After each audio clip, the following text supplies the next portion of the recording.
How are those maggots? Maggots, Michael. You're eating maggots. How do they taste?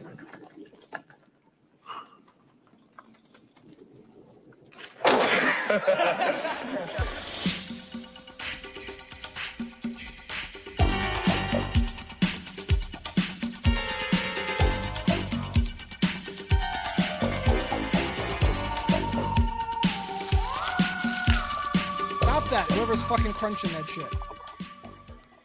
Trying to run a fucking show here. Hello. Welcome to episode 9 of Chopping It Up, the only horror podcast that compares and contrasts the through lines between two films, exploring shared themes and motifs. This week we take on the classic 1980s vampire movie, The Lost Boys, and pair that with the 1996 hit, The Craft. This episode has it all. Also a cult classic. I did not say that. Jazz, strike that from the record. This episode has it all: sorcery, bloodsucking, endless youth, and the bonds formed during the adolescence that shape us forever. Once again, I'm your host, Jesse Goodman, and I'm joined by the man who will attack anyone, either male, female, animal, vegetable, or mineral. Michael Sled also joins us. He wouldn't have a backbone if you shoved a flagpole up his keister. Joel Reeves is also here. It's true. And it takes him an hour and a half to watch 60 Minutes. Co-host and executive producer Jay is with us. All right, for the fans out there listening, if this thing goes left real quick, if it goes into the shitter, I want you to know that I had nothing to do with it. This pairing was brought to you exclusively by the resident anarchist, Michael Sled, so buckle up because things could get dicey. Stock up on your garlic, your Ouija boards, and your wooden stakes. Let's get to it. First impressions and meat cleaver ratings. On a scale of 1 to 5 meat cleavers, how many cleavers do you give each movie? Of course, 1 being the worst, 5 being the best. So does anyone want to go first here? Jazz, what do you think? Lost Boys and The Craft, how many cleavers? Well, so the Lost Boys is an all-time favorite. I remember seeing it probably not too long after I didn't see it in the theater or anything, but not too long after it was released on VHS. My sister was a big fan. She thought Jason Patrick was hot as shit. And you know, it was just like perfect 80s. It's like everything 80s, like dialed up to 100. The music, Corey Haim's ridiculous outfits in this movie, everything about it is just fantastic. And it's just a really like well-constructed 80s movie. With one of the best closing sequences, I think, in movie history, to be honest. So This one's going to get a solid 4.2 cleavers for me, really high up there. I just love it. I could watch this 1,000 times and not get tired of it. The Craft, you know, it was never something that was, I never like tried to seek it out or anything. Okay. Well, you weren't a 15-year-old girl, so yeah. Yeah, exactly, and we'll get into some of that stuff later. But like I think it's actually like eminently watchable. It's not actually like a particularly horror movie, but I think there's like a lot, particularly with like the Lost Boys. I don't want to like steal Sled's thunder with what he thinks the themes and sort of like overlaps and stuff like that are, but I think there are a lot. And how many cleavers you got for it? I'm gonna give it like a 2.7 cleaver rating, which is like not the worst. Certainly better than fucking Fresh. That's for goddamn sure. You see, you'll notice, listeners, how they're preemptively defending. They know the attack is coming. They know it's coming. All right, Joel, what do you got? Okay, so like Jay, I close to love The Lost Boys. Like I just, especially when I was 12 or 11, I thought it was a great movie. I think it is very good now. I'm just a little bit older. I enjoyed the hell out of it in the rewatch. I would give it 4 cleavers. I think it's a really fun, solid vampire movie. The Craft, I mean, I will say I am not the target audience, so that didn't help it. But I just don't think it's a very good movie. It's just kind of dull. It's well executed. Like everyone in it does a good job, and the director does a good job of doing it. But it's just not very interesting to me, and it's definitely not horror, right? Like so, or at least I wouldn't say it isn't horror in the sense that witch movies aren't horrors. I just don't think it is scary in any real sense, right? Like so, it's not enough in the horror direction for me to really enjoy it. So I'd give it a 2 out of 5. All right, Sled, you picked this. What do you got going on here? This is your pairing. This is your baby. Well, you should be clear. I don't pick things just Oh, because I like he's them, back. right? He's So- back. Yeah. I pick shitty movies that I don't like so that I don't have to defend them and ruin the I show. don't necessarily think All it's. right. I think Lost Yeah. Boys. I really like Lost Boys. I like it way more than I like The Craft. So let's Okay. not have any confusion on that. I would give Lost Boys 4. I'm tempted to say stars just to be a fucking bitch, but I won't. 4 meat cleavers. All right. And All I would give Kraft. I think I'm not going to litigate all what I do think the connections are between it right here because that would be silly. Right. We can do that more during the discussion, but I think I would give it probably 2.5, maybe 3 on a good day. I do think it's horror. I don't think. the definition of horror when you look it up, like Well, a I was just horror gonna movie say- says is like intended to be scary or whatever. Yeah, I'm I like, think horror has a really cliffhanger broad. a horror. That's what and yeah, there's a lot of stuff. Is Microwave Massacre scary? No, it's a fucking hunk of shit. It's not scary to anybody. But Right, I agree with you. I agree. The definition does not fit. I agree. now with you my on that. favorite That's- horror movies are going to be ones that are scary. Like the stuff I give 5 stars, like it's going to have to be scary. Like, I don't find Lost Boys super scary, but I think. All right, it's hold a on. really Wait, good hold on. movie. Wait, what'd you give The Craft? You give it a I'll say 2.5. 2.5. All right, 2.5. Somewhere points. in the middle. All right. Okay. Lost Boys for me, like we already talked about, it's an absolute 80s classic, horror flick. I gave it a 4.00009 cleavers.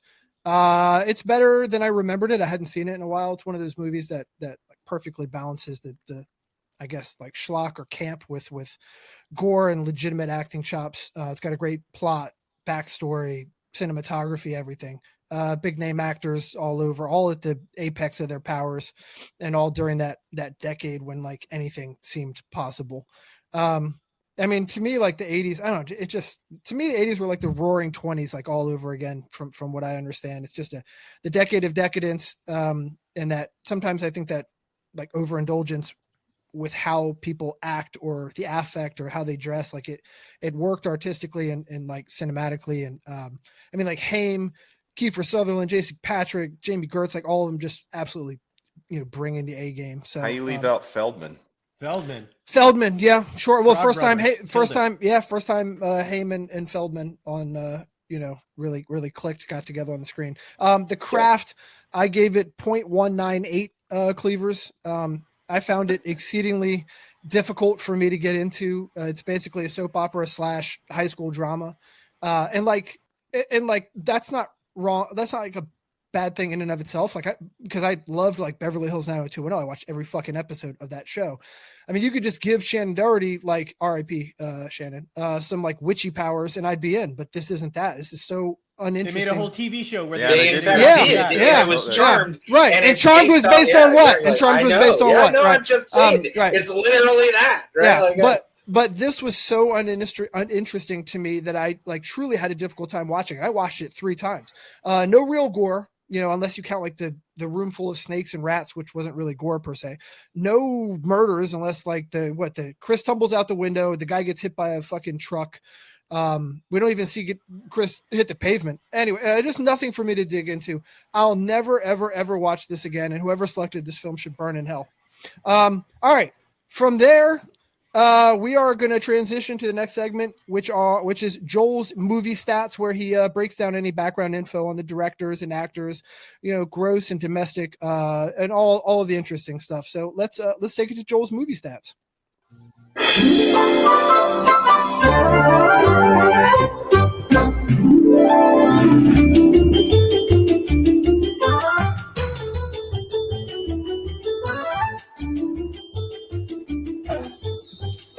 Thank you for that musical transition. All right. So, I mean, there was a lot to these movies. So I'm just going to jump into it because I don't want it to run too long. So The Lost Boys comes out in 1987. The famous Joel Schumacher was the director for this. Obviously, he was in a whole bunch of different things, but the big ones that I think everyone would know are like The Phantom of the Opera, Batman and Robin, 8mm. There's a few other real big ones. Then Jane Fisher was the writer of Lost Boys, and there were a lot of edits to this. So, but she actually worked on the Golden Girls, which is very strange, but that was one of the things she was credited with. The real gem in this, in my opinion, is Michael Chapman. He's the cinematographer. Oh, And yeah. Go ahead. Do it, Joel. Taxi Driver, Raging Bull. Hold on, I got a whole list here. Raging Bull, The Last Detail, The Fugitive.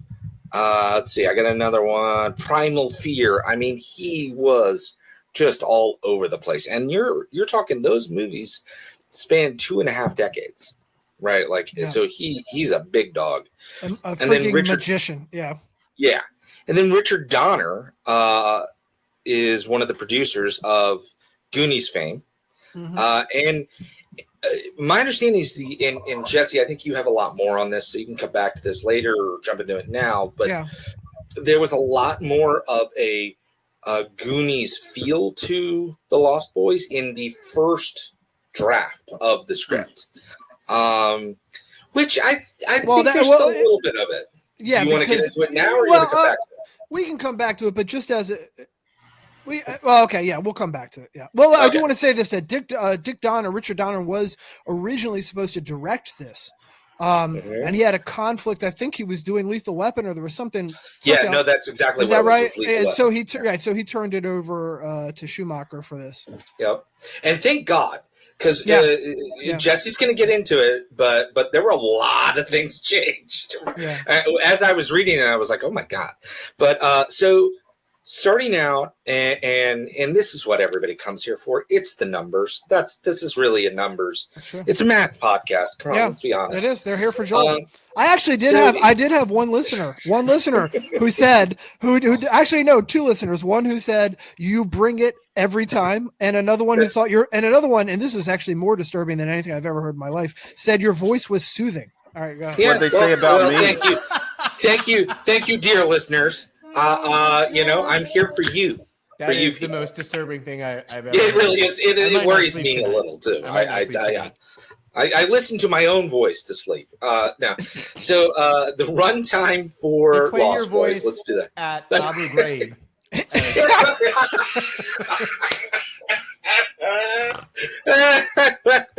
How did you know?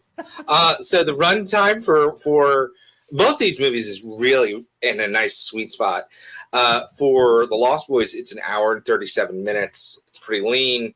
And just to skip ahead a little, The Craft actually is 1 hour and 41 minutes, so it's pretty lean too.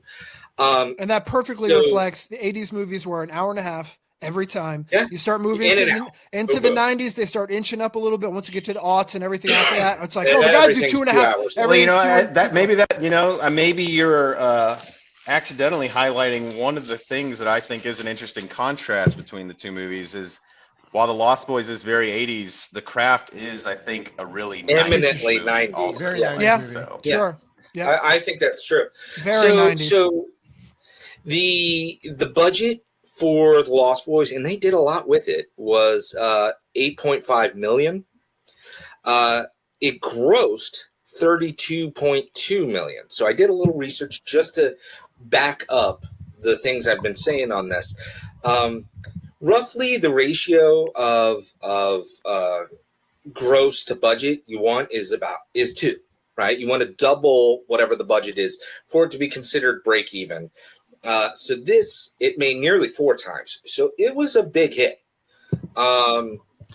And then getting into the IMDb score, people have affectionate feelings of Lost Boys. It's still getting rave reviews as I read through some of the notes, but it got a 7.2, which is pretty darn good for a horror movie. And then a Metascore of 63, which is also pretty solid. Hopping over the cast, I mean, there's a lot of really notable people here, but you've got Jason Patrick, obviously, as Michael, and I'm just going to say the Corey. So you got Corey Haim. Wait. Well, if you're going to go right past Jason Patrick, I just want you guys to know that he is the son of Father Karras from The Exorcist. Jason Miller. I actually had heard. Wow, that's wild. I did not remember that at all.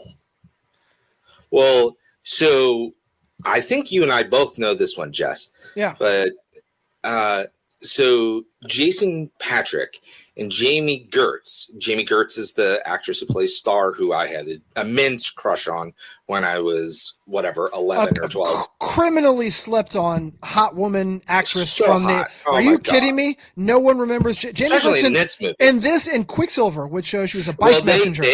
That's what I was going to get to, is that they were in Quicksilver together. Yeah. Yep. Well, people don't remember her too because I think pretty shortly after Lost Boys, she got married and kind of transitioned to like a very different kind of life. So she just did got not to get work out of Hollywood. very much after. Yeah, you're right. Yeah, she married like a billionaire, and she was like, "All right, That'll do it, right?"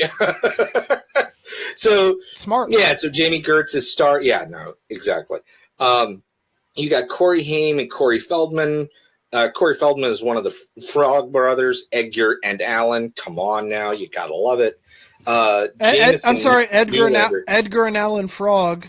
Yes, that's what I meant. Like I meant highlighting. I was getting there. Edgar Allan Poe is where that's where that came deep from. pull, for them. man. Exactly. Yeah. Yeah. That's an unknown guy. Pretty obscure. So Kiefer Sutherland obviously is David, and then Edward Herman as Max. Well, hold on, you're just going right by Kiefer played David, who was considered initially for the part of David. Did you get that? Oh wait, hold on. I think I did hear this. I can't remember. Who is it? Jim Carrey was originally considered for the part, Wow. and He did once bitten. He had previously played a comedy vampire movie, Once Bitten, with speaking of smoking hot, Lauren Hutton in her heyday. Was this when it was still more Goonies influenced that he was being? I mean, actually, Jim Carrey's a fucking amazing actor. So Yeah, no yes. disrespect He to him. really It's is. like, But at that time, he was considered a goofball. Yeah. Right. Yeah. Like, so you're right. And then a young Alex Winter is probably the only other person. So he is. Let's see. I'm trying to remember. He is Marco." Bill. No, he's Ted. He's he's Is he Bill or is he Ted? forget I can't which one. remember. Yeah. I have it. But he's one of the duo, Bill and Ted. He's Marco. Yeah. Yes. No, he's Oh, Marco in this, but Is for Marco. Bill and Ted, Right, which and one he is was right. He was actually people credit him as this was his first role. It's not his first film. His first film is actually a cameo, like a small bit in Death Wish 3 from 1985. Oh, that's fantastic. That's awesome. There's lots of people that got started in Yeah. this. I think Fishburne. Fishburne. I was about to say Larry Fishburne and Jeff Goldblum, another one in Death. Oh, I didn't know that. I'm a Death Wish aficionado. They're all in. They're all in the game. So there's two more people that I want to mention in this. Both All right. you're going to be like, who now? Okay. Well, we know one. Okay. Jesse and I already talked about him. But there's Kelly Jo Minter. I don't know if anyone picked up on her, but she is an actress. She plays. I think they must have cut.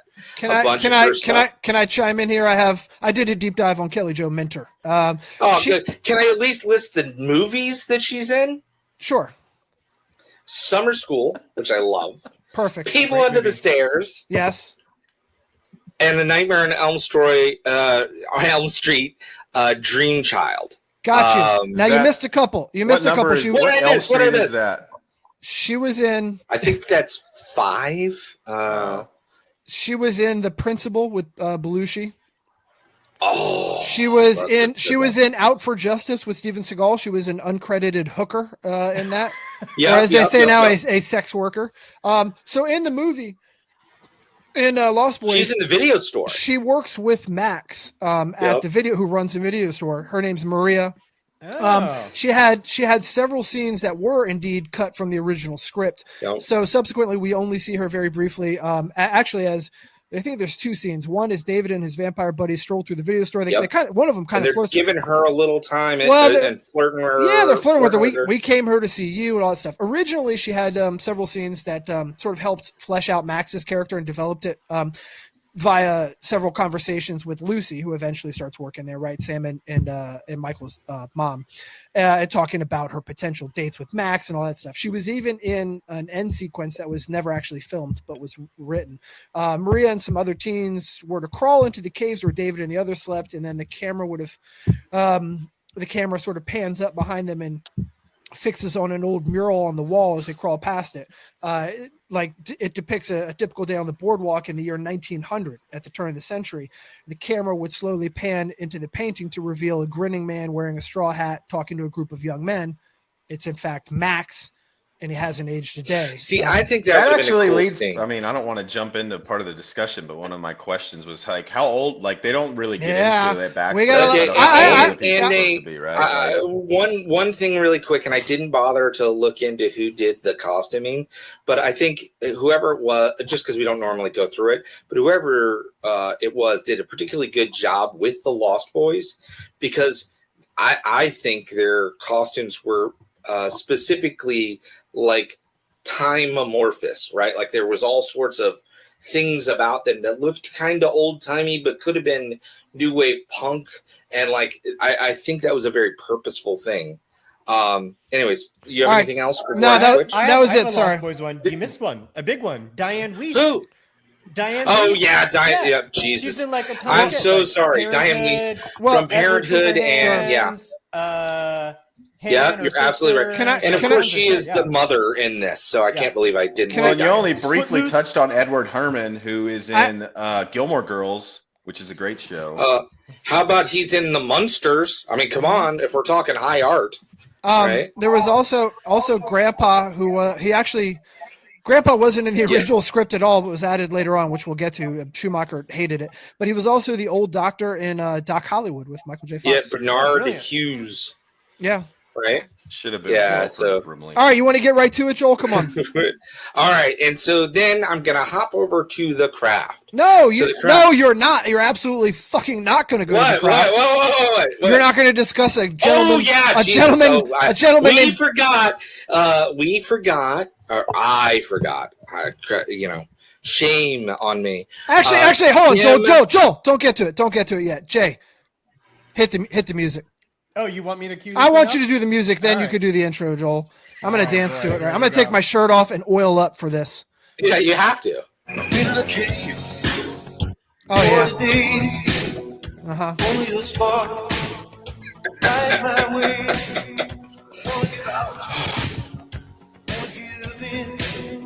Uh-huh. This is our sin, but I still believe through the pain, through the grief, Oh, give it to us, Timmy. the lie, You got to hear the chorus once. through the cries, through the wars. Oh, Oh yeah, hell yeah. Hold on, let me hear one more. Hold on. Oh, he's blowing on the sax. He's doing both the lead vocals and the sax. I still believe. All right, Chad. Sorry. All right. Joel, what's his name? So his name is, I can't believe I was going to skip over him. Timmy Capiello, I think. I think it's just Capello. isn't it? Capiello. You Capello. fucking. Why do you hate Italian people so much? I've been friends with you a long Well, time. I mean, it's because I grew up next to you. I mean, All it really right, screwed all right. me up. Is he Timmy- Italian? I thought maybe he was biracial or something. I don't know. His last name's Capello. I mean, he's definitely making. Well, I mean, like, yeah, he might be part Italian or he's It, adopted. it sounds Italian, but whatever. All right, so Timmy So- Capello was the saxophone guy on the beach playing that free concert on the beach at the beginning of Yep. the film. he actually toured with Tina Turner and Ringo Starr, which is sort of the Yep. lesser known ones. He's singing the "I Still Believe," which we just gave you, which Jazz just queued up for us on the beach. He's about 70 years old now, but back in '85, as a member of Turner's band, He's ripped. Hey, Yeah, and he let's was be fr- clear. He's 69 years old. is he? Oh, Is he yeah. 60? Is that 69. right? When's his Yeah. birthday? Do you know his fucking birthday? Sled really went hardcore on May this. 3rd, 1955. God damn, mea You know, culpa. Jesse, I can look at a computer screen and talk at the Lifelong same fucking Tim time. Capello You fan can't- member, I don't have to Fan memorize club. this stuff. founding Jesus. member over here. He made a brief appearance in Tina Turner's "We Don't Need Another Hero," which Yep. was in Mad Max Beyond Thunderdome, One of the Living, another one on the soundtrack. He actually, like, you know, this whole era was defined by, you know, Arnold and Sly and these jack dudes and MTV music videos, and Capello sort of checked all the boxes. Hollywood agents, as I pull up here from my notes, they were clamoring to get his presence in TV and in movies, which included Joel Schumacher, who saw a photo of Capello in his Where did this pre-production come office. from? Did he write it or his agent? Who was clamoring? Man, no one's fucking clamoring. Get the fuck out of here. Capello had been called in. No, By this, I actually wide- like that. I actually think that's a good. I like that song. He's got a good voice. I mean, Oh, he By fucking, definition, first it of all, builds well. Like It's great. he not sings dissing, lead. He but- sings lead vocals and he plays the saxophone where he should be taking a break. Yeah. And he's running around all over the fucking place. I mean, I know it's pre-recorded track, but like the guy's still got crazy lungs. Okay. Yeah. Can Also, I think in we the 80s, pause this right would there? basically be called death metal. I think in the 80s this would be considered death metal what he was playing. So, at the time. so I know you just said, "Oh, I know it was pre-recorded." Blah blah blah. Like I know it as of this last watch, right? Like I swear to God, 11-year-old Joel was like, "This guy's amazing." Oh yeah, for sure. Well, let me. He's playing like this is what Los Angeles looks like, So right? Because in my mind, this was whatever. he originally was not like he wasn't even considered for this. What happened was he was auditioning. So he was called in by the same company that made Making Lost Boys, Warner Brothers. He's going to the studio a lot. He's auditioning for another movie. He was there to read for the role in Lethal Weapon that ended up going to Gary Busey. Oh snap! That's Good crazy. God, somebody and- saved us. That would have. and it- terrible. That would have been weird. In the end, you know, once he was cast for this, basically the idea was like, I know. So for those who have never seen it, you were looking at like a 230-pound, absolutely jacked muscle head with like tight leather Wiki pants says on. 6 feet tall, reportedly 215 pounds in 1985. So He's a big. probably he's a big. probably dude. like 5'9". Yeah, 185. he's built like a brick shit house, and he's covered in fucking baby oil. He's glistening. His hair, he's got this long blonde hair pulled back in a tight ponytail. He is prancing around the stage. He's ripping, he's rocking, he's doing it all. Covered in pumping chains. his He's got fist. chains wrapped around every inch Covered of in his- chains. It looks insane. So what he did was none of that was given to him. It was basically there was, what does he say here? There was nothing, he says, when asked about directions from the filmmaker. Quote, "I made my own clothes and just showed up with them. So they gave me no wardrobe. There was just nothing. Like all he knew was that there was a big party scene and he wanted the character to pop. Quote, I knew that I wanted it to be a little wrong," Capello said. "I'd like to make this, you know, like a little bit funny. Take this thing a little too far. So I did the tie-dye, which was pink and purple on the pants. Then I went a little further with the Home Depot chains." He also said, there's got to be something wrong with anything that you do. Otherwise, it's just plain old cliche. And so as far as being covered in oil, his explanation for that was simply, you always oiled up. Every night with Tina, I would just oil up. It's always just what you did. It was kind That's of just like, what you do. yeah, it's just Jeff. it's kind of like you're wearing a shirt. You're right. Hold on, this is the last thing I promise, and we'll move. It's kind of like you're wearing a shirt. You were wearing a flesh shirt that was shiny. That was his explanation. Sure. That's how I Well, describe his wiki all my says shirts. that he toured with Carly Simon, Yeah.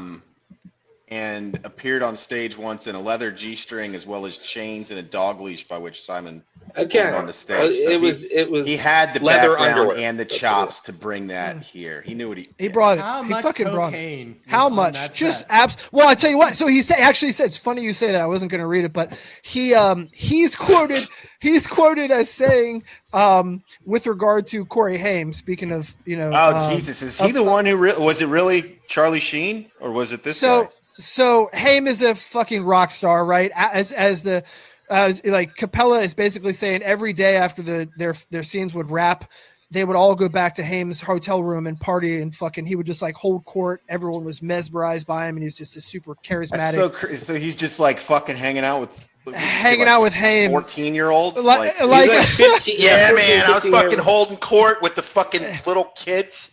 Jesus Christ. Yeah. all right, Joel, let's move. No one What do you should tell got? that story. So this is yeah. You I guys, still believe. Oh, sorry, go ahead. so the Craft. Terrible. On the other hand, yikes! Came out in 1996. Andrew Fleming is the director. He did.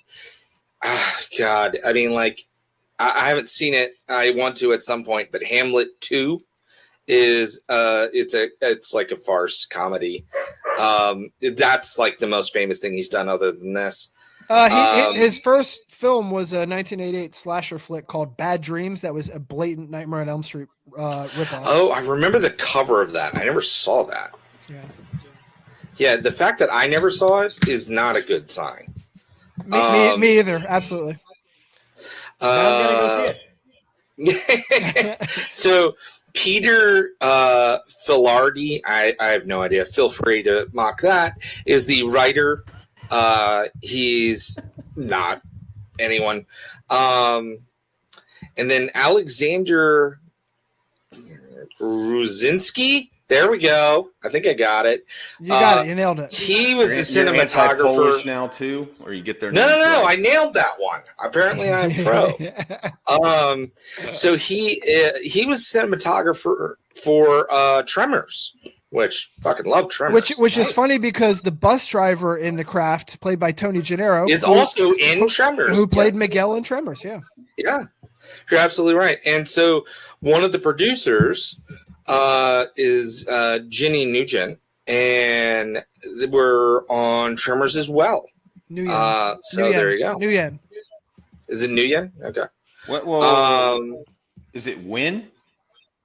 I How's it think spelled? Win is probably the most accepted pronunciation. Actually, How about you all N- both fuck off? How about that? NG? Is it? I mean, I'm not you seeing just it, don't but I'm. like the correct. Is it being correct? NGUYEN? This only goes one way, Jazzjet. Nugent. Let's talk to Dat Nguyen. Nguyen. Yeah, that's Dude, Dat okay. Win, buddy. So He's Vietnamese. Shit. Texas He was a A&M. great. He was a played great for the linebacker. Cowboys. Yeah. he was a safety. No, he was No, a that- linebacker. He no, was that's- a fantastic college linebacker. That's Dat Hong. We played high school football with him. A different Dat. Oh yeah. Yeah, it's Different Win. It's a Dat. Vietnamese name. Dat Hong stole my baseball glove. I don't believe that for a second. He was an upstanding. And all right, Joel, we got to move. Come on, what are we doing? We All really right, got to moving move. on. There's no one else. Look, just go through the fucking Nev Campbell, So, Fairuza Balk. Let's get out of here. Runtime, 1 hour and 41 minutes, as I said earlier. Budget of $15 million. God, and they And it wasted made- every penny. Good. 55.6 million. Which, So it by the ended way, I did the inflation adjustment. Here we go. Still Here we go. that's more money than Lost Boys made. Here we Inflation go. adjusted, even. Well, Here we go. it is, Just but to not be if you clear. inflate. Not Yeah, if yeah. you, Well, the Spice Girls sold more than fucking Oasis. Get the fuck out of here. Come on, let's go. I don't They're know if both that's the terrible. best comparison, but I mean, one is more I would rather profitable watch than the other. I would rather watch the Right. Spice Girls than Oasis. So- Joel, please get us out of this. I can't. So, IMDb score of a 6.4 and a Meta score of 55. So Also kinda pretty like good for middle a of the horror road. movie, right? Yeah, not too bad. No.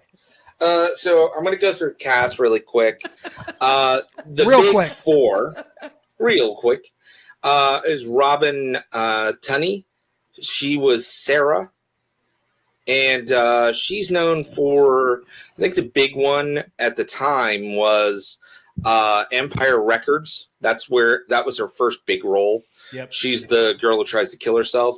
She And then she she's plays in- she plays this whole role with the fucking wig on because she shaved her head for Empire Records. That's exactly Correct. right. Yeah. And then she is the female lead across from Arnold Schwarzenegger in End of Days. Also a horror movie. So then you And- have Well, she was also like in some TV crime procedural for like 10 years. Yeah, she's straight in or a lot something of- like that. Yeah. little things, but then you have Fairuza Balk, who is, I mean, Heinous. I think of her as the girl from American History uh, X. Waterboy. Oh. Waterboy. I Sure. always think of her as Bobby Boucher's girlfriend. But she was in Almost Famous. She was in American History X. So Things to do in Denver when you're dead. Yeah. Yeah. Wow. she- Oh my God. Shit. I forgot that, Jazz. Yeah. Wow. Yeah. Excellent. Well done, sir. Damn. So then you have Nev Campbell, of course. Nev Campbell is, yeah, Sucks. exactly.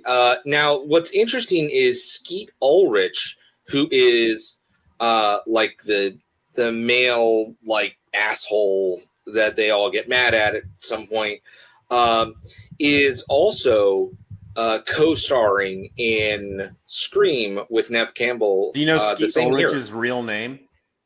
No, what is it? Ryan Ray Trout. So he Yeah, it chose was the good to name change it.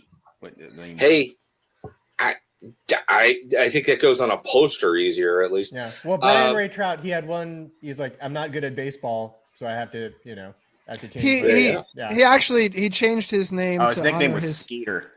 Yeah, he changed his name to honor his stepfather, D.K. Ulrich, who's a NASCAR driver. Mm. Well, way to put it down, Jesse. Well, I don't know any of this stuff, so we're going to go back to Rachel True, Rachel True, Who- let's go. who was the girl from Half Baked, who was the one I had a crush on in this movie, and she is actually the oldest in the cast. She is 30, Holy playing shit. 16. Yeah, God damn. so Yeah. she is ageless. Unfortunately, then- because Sled picked a racist piece of shit movie, Rachel True, I'll have you know, is excluded from all of the pressers for the movie because she's black. Just so you know that going forward.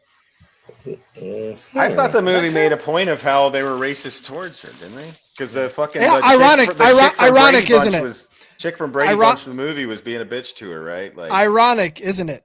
I like Um, how on the nose they were with it though, like compared to a modern movie, to where like she literally is Right. like, "Why don't you like me?" And she's like, "I don't like Negroids." What the fuck? Is that Right. what she says? Like, it's just like, I just wrote Yeah. down. Yeah, they were not beating around the bush. There was a And By they the brought, way, they brought in like that- the 1930s like fucking eugenics racism. I like, yeah. terms, like Yeah, So Christine Taylor is the one who said that. That is Ben Stiller's wife, I Yeah. believe. wow, I didn't know. That. All right, we yeah, gotta yeah. get it. We have to get out of this segment. As much as I love it, You, we well, have you got to won't go. stop. You won't I can't. stop. I can't stop. Won't You stop. just keep Can't. yelling I, at. I Jess, can't stop. You gotta fucking relax, buddy. Just Cry, little it sister. flow. All right, I had to do it once. All right. Cry, little brother. Oh my God. Shout not. right. What did I do to people? All right, we got. Why- What's your last And one? then Come on, Brecken Meyer. He'll be the last person I bring up because we just got to move on. Brecken Meyer was in Rat Race and Freddy's Dead, and Road Trip is the one I know. I was him gonna from. get Is it- into it if you missed Road Joel, Trip because Joel, is this that another little piece of 90 is Road Trip from the 90s or is that from the No, it's early 2000, 2000s? which But effectively it's It that's is still the the very ni- yeah. 90s. it's like 1991 we've talked about before. I know, but 91 Yeah. is like the end of the 2000 80s. is Actually, the That's right. 2000 That's right. is like the 2000 most 2001 is actually the 90s. end of the 90s. Like from Is that- like, it's- it extended for a while. It's peak 90s. Is that Yeah, that that's little where it piece like of shit? it hit its apex. Like the most Yeah. the most 80s shit people think of is actually usually like It's actually something from the early 1990, 90s. right, yeah, it's exactly. like where it's where the 80s jumped the shark, right? And Was, then they like in the explode, early right? 90s, Like, and that's so that's what what it happened. gets All right. remembered for. Is that All the right, little? we Is that the can- little piece of shit with the long hair? Is that who we're talking about? I can't remember. The little short I dude? think so. I think Okay. I think we'll All right. probably talk about that soon. All right, let's move to the All right, next. and that is the end of the segment. Thank you, everyone. All right, general discussion where we're going to connect anything thematically, similarities, contradictions, anything with Lost Boys and The Craft. I mean, I guess I can start it out with the general theme that I took note of, which was the collective sort of loss of innocence, right? You're you're looking at coming of age stories basically, but they're sort of in transition, which speaks to what Joel and I were getting at in the initial part of this episode, which is that this was largely based, at least Lost Boys was largely based on Peter Pan and that that whole deal. And originally Richard Donner wanted this to be a preteen movie where all of these characters were 13, 14 years old. Because he was inspired, I guess, originally by Interview with the Vampire, right? Like with the that they had Yeah. a 12-year-old girl who was a Yeah. vampire or whatever. So Yeah, yeah, and and then when it got handed off for the conflict with Lethal Weapon to Schumacher, he obviously made some adjustments with it, which thankfully he did, so that we could get some cool ass, real teenage Kiefer Sutherland biker badass vampire gang shit going on. But also there was that same coming of age situation with The Craft. They're coming up, they're vulnerable as adolescents, and they all, like you mentioned, Sled, one of them is exposed to racism. They're all exposed to something that hurts them and that gets at their collective consciousness. But that's where I had. What did you guys get from it? well, I mean, you also have like the outside, like it's an outsider like person moving to a new town, Yeah. single parent, like, and they kind of like gravitate towards a dark whatever. Like, I mean, I mean, I think it's an interesting juxtaposition between vampires and witches to some extent. Maybe we have the male and the female contrast between the two movies, right? But like, it's like definitely that's going. And there's some things that are really like becoming initiated for both of them involves like imbibing like some kind of illicit substance. So they both have a scene like that. They both have a scene like flying through the sky where they're like getting into this there's Yeah. there's a lot They of both like literally drink blood. Yeah. and so there's enough in it to where I have to think. I mean, I know, Jesse, you were skeptical of the connections when it was suggested. Yeah, and well, I want. and okay, you know what, hold on, honestly, Sled, 'cause hold I'm on, kind of an hold on. antagonist sometimes. Sled, I don't know if Sled, anybody could tell. Sled, But Go ahead. hang on 1 second. I legitimately, aside from actually not liking the movie, I legitimately had a really difficult time connecting it thematically, and I'm very interested to hear you and Jazz like walk me through that. Go ahead. Yeah, no, I mean that's where like it's and the funny thing was when I thought about Back on the Craft, I thought about it like, oh, like there are actually connections here. I didn't like to me it was just, first of all, it was like you've got this like the outsider girl versus like boy, and so there's the comparison, but there's also the contrast, right? So but they're also coming to this place, they meet up with this group, they get into like some dark stuff going on. I mean, and there's differences for sure. Like it's obviously not like a direct offshoot. But then when I rewatched it, The Craft in particular, there was actually like some of those scenes that they did, I don't know if it's just that it's so, certain things are so like a part of a paradigm or like a, what's Jung's thing? You know what I'm Carl talking about? Yeah. I don't know. I don't know. But There's a lot archetypes. So archetypes. Okay. So I don't know if it's maybe if it's archetypal enough that it's in there. But when I rewatched The Craft, there were certain things like that with like the drinking and some of the other stuff that they in the sky like scene they did flying through it that made me think it may have even been intentional, like it was inspired to some extent directly by the people who were making it, who actually maybe watched The Lost Boys and intentionally included stuff along those lines. Which surprised me, it was honestly. Definitely inspired by some of the scenes, like when they like fly in her dream through her window was a very, like I literally wrote like that was just like almost ripped off of like an homage to thing from Lost Boys, yeah. But yeah, I mean, I think like a lot of the stuff that I had like echoes things that Sled said. I think the arcs are like extremely similar. It's like the newbie is like kind of this reluctant joiner to the outsiders, and like in The Craft, she joins after a boy rejects her or wrongs her. And in The Lost Boys, he joins because he's literally trying to impress. He's like chasing a girl and is like trying to prove his manhood in a sense. Like they keep on trying to like challenge him to different sort of like macho status. Like, are you the motorcycle race, the smoking the joint, drinking this, eating that. That actually makes me think of one of the big difference, though, also that I thought along with the women versus the men is the power dynamics of the thing are very different. So the power dynamics in The Craft, they're basically reversed, right? The power dynamics in The Craft is the outsider young lady. She's probably a woman when she made it, but she's the one with the actual powers, right? Like she's the person who's got the powers, whereas it's the other way around. In the Michael, really quick, just to point this out, since you just said that, there is no one in the female cast, and I think in the male cast too, that is in their teens. everyone is 20 or older. Yeah. So just Yeah. heads up. Yeah. And then basically it's like, you know, the leader is kind of like taunting the newbie at the initiation or like when they first are joining, and both of them and in both of them, like the newbie eventually rejects the group and the group turns on them, you know. So there's like that kind of arc. I think like there's a lot of the stuff that's like extremely similar, kind of like beat for beat in a lot of ways, kind of like up until like Michael gets the powers in the Lost Boys, and then up until like the group sort of like, you know, forms the four corners or like actually, you know, gets their powers or whatever in the Craft. And that's where I think like the male female thing, like actually it like you see a lot of differences like start to come in from that point on. Like it's like, what are the power dynamics, or like what are the status macho things in the Lost Boys? It's very much like, you know, it's macho status, he's still trying to get the girl, all this kind of stuff. And like, what are like these female power dynamics, like what are they seeking in the Craft? It's, you know, they're seeking a boy, but they're also seeking like revenge, and there's also like all this infighting. It's very much more like this high school setting thing, and like school politics, school stuff that takes place. And they also aren't cool, right? Like they want to be cool girls. Cool. And the guys in the Lost Boys are cool boys. Like it's like it's like, I mean, no, I mean it's a contrast, right? Like that's like the things they want. The Lost Boys it's interesting that it's completely outside of any like school environment. Yeah. And like the other one is very much sort of like set up as like, oh, this is happening like in school. These are like schools, politics, school dynamics, all this kind of stuff. And I thought like that was like another like interesting thing that was like pretty sort of like different.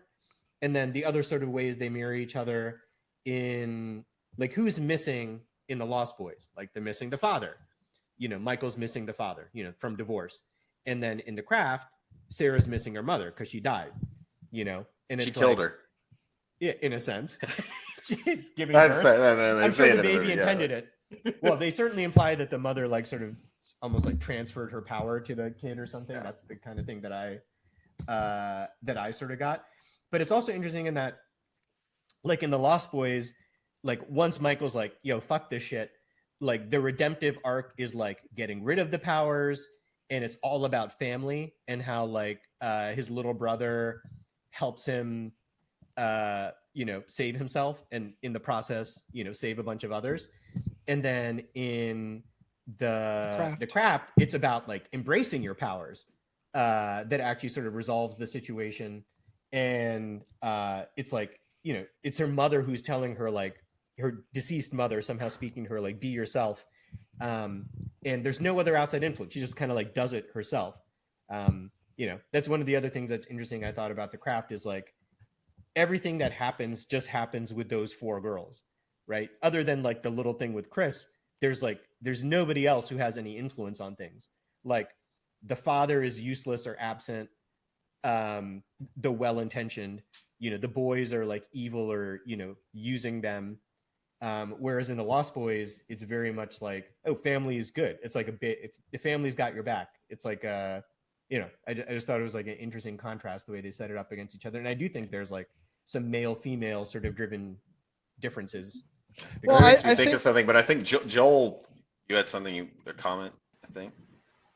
Oh yeah. So what you guys were saying over the last few minutes about, I don't think there's a lot in common directly. I think there's a lot in contrast between these two films, right? Like there's a lot where it's like they're on the same spectrum and they're just on different ends of it, right? Like one of the things that I found in the research, and I think Jess is going to talk about it more in a minute, is the Lost Boys started out trying to be PG-13. Schumacher came in and said, no, that's crazy. We need sexy, violent vampires, right? We're going to make it an R, right? The Craft actually tried to get a PG-13 rating, and the censors looked at it, and I have to feel like it was a and they saw Fairuza Balk, and they were like, holy, and they said, holy shit, that's terrifying. And they made her an R, right? No, but they did. They literally, like, if you read the backstory, like they tried to get a 13. they followed the guidelines for PG-13, right? And I think there's something to that like, you know, the one movie was going down the path and said, hey, we're going to switch and actually make this a more intense, like, horror movie. And the other went down the path and kept going. And maybe it's just my taste, right? Where it shows that the one path is not for me, right? Like, I did not enjoy the teenage, like, PG-13 styled movie anywhere near as much. And I think we all said that, more or less, right? So, anyways, that was just a quick observation I had. Well, in that context, do you think that had anything to do getting back to the male versus female thing on which one they were like gravitated towards doing? Maybe, right? Like, because maybe it is just like an inherent bias in the industry that like males are violent. The male movie can be a hard R, or maybe it's the opposite where it's, oh, if violence is done by females, it needs to be an R, right? Like, I don't know. Yeah. I'm sure. I I'm mean, there was. surprised that. Oh, Yeah, go sorry, ahead. go ahead, Slide. I was gonna say, I mean, one of the other things, Jazz, when you or Jay, when you were mentioned you were talking, it made me think of another connection, which was there was an elder version of the elder version of the Vampires and the Lost Boys is, you know, he's one of the guys. Yeah, into it. Max, he's also right, he's the most evil, right? Like, whereas in the Craft, the elder version, she's like the kind. Like it's the woman at the bookstore, right? Like it's so I don't know. Yep. Like I mean, yeah, I mean, there's definitely. I'm sorry, Slide. Go ahead, Jesse. Jump in I there, was buddy. Just gonna say that I think what you guys are pointing out in terms of similarities are sort of like plot line, storyline similarities, not necessarily thematic similarities. And it often we conflate the two, but I think that at its core, The Craft is, you know, a high school drama which is used as a vehicle for women empowerment. And I was reading an article on that. Let's see here. Quote, too often women feel powerless to change circumstances, political, social, financial, take your pick, that feel beyond their control. The Craft presents a universe in which any slight could magically be made right. And in our current climate, that's an appealing prospect.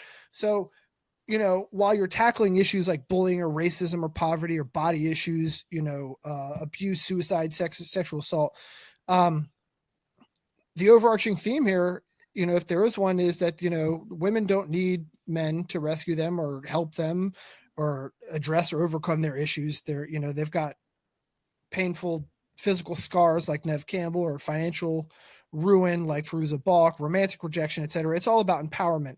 And so like everything else is window dressing. And in my view, like you're looking at a movie that has nothing to do. No, I mean, with anything. Well, I mean, but that's not just plot theme line right similarity. there. I Yeah, mean, there's that- themes.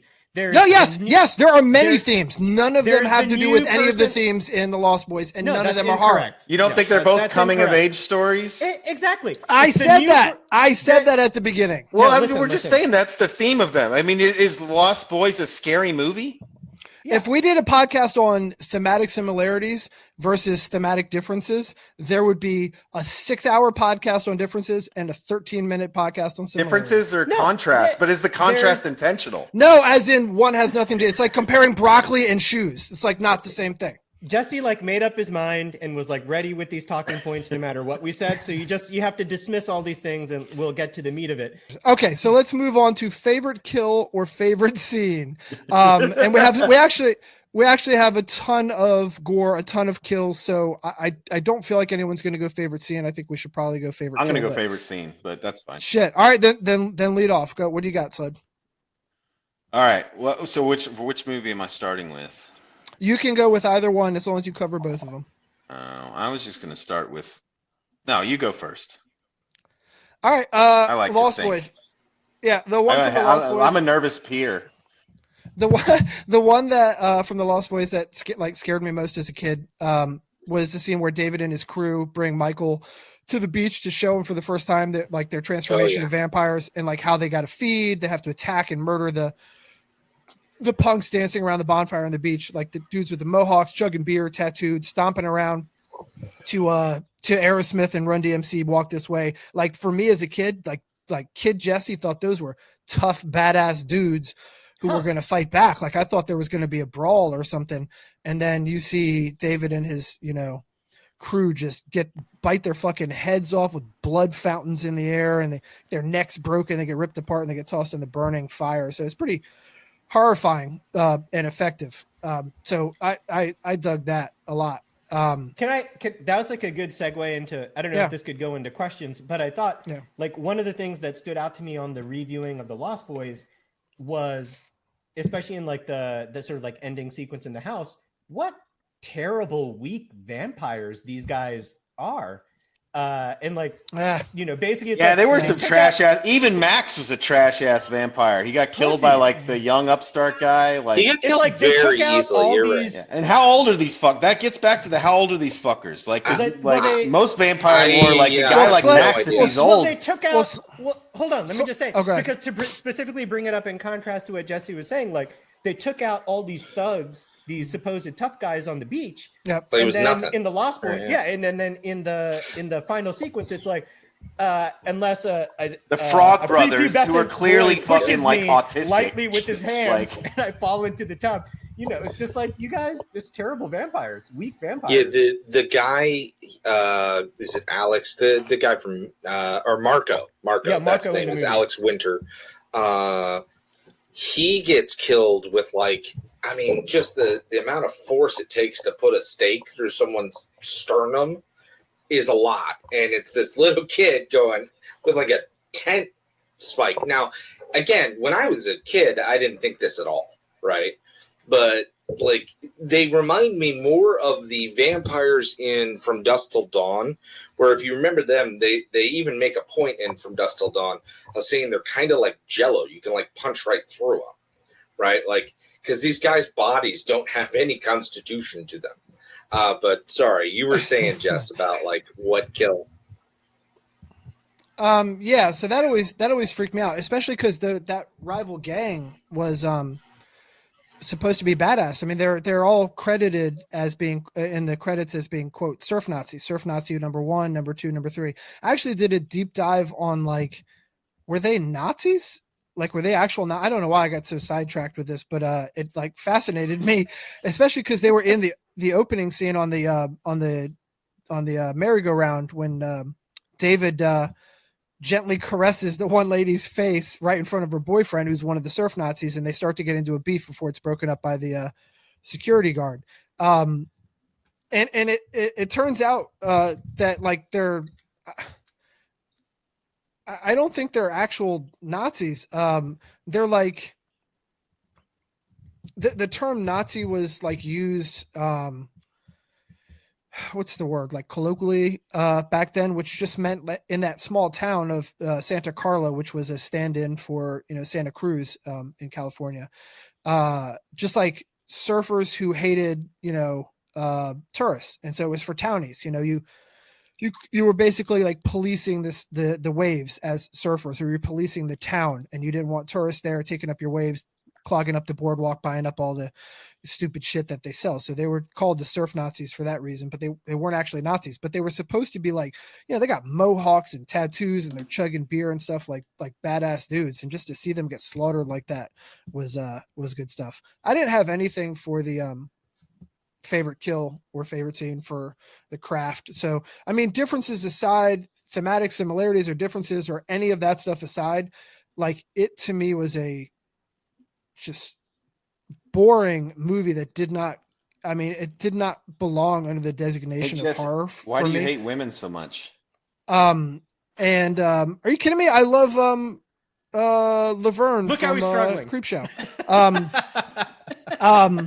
It's just like it was a soap opera, which used the witchcraft stuff just to like I would say that's a further very I hate to misogynistic tell you this, view Jesse, to but label it a soap opera. I think that you were their target audience. The conflict between the Michael and the guys is the male version of a soap opera. Jazz, what was your favorite kill scene in Craft? That's like professional wrestling. Shh. Jazz, what's your favorite kill scene in Craft? My favorite scene in The Craft is probably like the final confrontation between Fairuza Balk and Sarah. I thought that was really well done. So That's my favorite one from that one. What about But- Lost Boys? Lost Boys, my favorite kill is everything in the vampire who dies, where Corey Haim shoots him with the arrow. Death by Stereo. Death by stereo, because that's also a that great one's line. great. But That the one's death great. is fantastic too. Just like Yeah. the arrow hitting the stereo, the music turning on and playing. I forget the song. I should have noted that down the last Oh rewatch. yeah, I don't In remember. excess. It was an In Excess song, I think. I think Was it you're an right. NXS song? There, Which there's is an very error appropriate in for that one movie. too, Jay. Sorry, go There's an ahead. error, like there's a goof in that special effect where when he gets shot and he hits the speakers, the dummy hits the speakers at first. The hands like shoot off the thing, and when they cut to like his limbs, the hands are still on the limbs. Oh, nice. But I mean, like I only knew that because I saw the trivia, right? Where they're like, "Oh, Right. goof," Yeah. right? Like I certainly didn't notice that the first 48 times I watched this movie, right? Like, Yeah. but yeah, I didn't notice it when I watched it. I just thought it was a great, because it was It is really great. like drawn out. Bits of his body are blowing off in Yeah. sequence. it's amazing. And then, Corey Haim drops Death by Stereo, which is a fantastic line. So Joel, favorite kill or scene from either? So I really like, and it's specific. It's always stuck with me. It's the same general scene you were talking about with the surf Nazis, but it's the bite into the skull, right? Where On the beach. Yeah, on the blood beach scene. shoots out. I was like, that's a great special effect. Like it's practical, special effect. It's really So, really good. Kiefer Sutherland said there was like an extended, that kill scene on that beach was like, there were like 8 minutes more of that they'd I filmed. would love to see that. and they cut it out, I think, because Kiefer, at least what Sutherland said, was that it like too brutal, like too much, like Yeah, too too much. gory. Like, so that- yeah, it's too like the gory. orgy of hell from Yeah. Event Horizon. They had to Yeah, cut it yeah, out. you just gotta cut certain things. So that one I really, really like. I think that's a great scene. I do like the whole battle in the house in general. That is also great. But if I had to pick, I would pick the surf Nazis. And then I will say the one. Well, there's two that I think are the bum who gets hit by the truck in the craft. I think that's a well executed stunt, right? Like I thought that was good. Did that bother anybody? What, What do you the mean? bum getting hit by a truck? I mean, it did me because I hate bums, so I wanted to see if everybody else. hated Jesus bums. Christ! Well, No, wait, who Jazz? I'm a since very you're Slender the progressive Ri- person, by the way, for our 4 listeners or whatever it is. But sin- I do hate Sled- hate bums. I always tell people my least progressive opinion is my opinion of bums. unhoused people, Jazz and Sled. Who was it? What was? I mean, you guys are craft fans here. What is the guy, the bum who gets run over? He shows up at Snakes at her house, and he shows up at Snakes on the road before he gets hit. What's his deal? What does he symbolize? Who or what is he supposed to represent? I think he symbolizes the boys from the Lost Boys.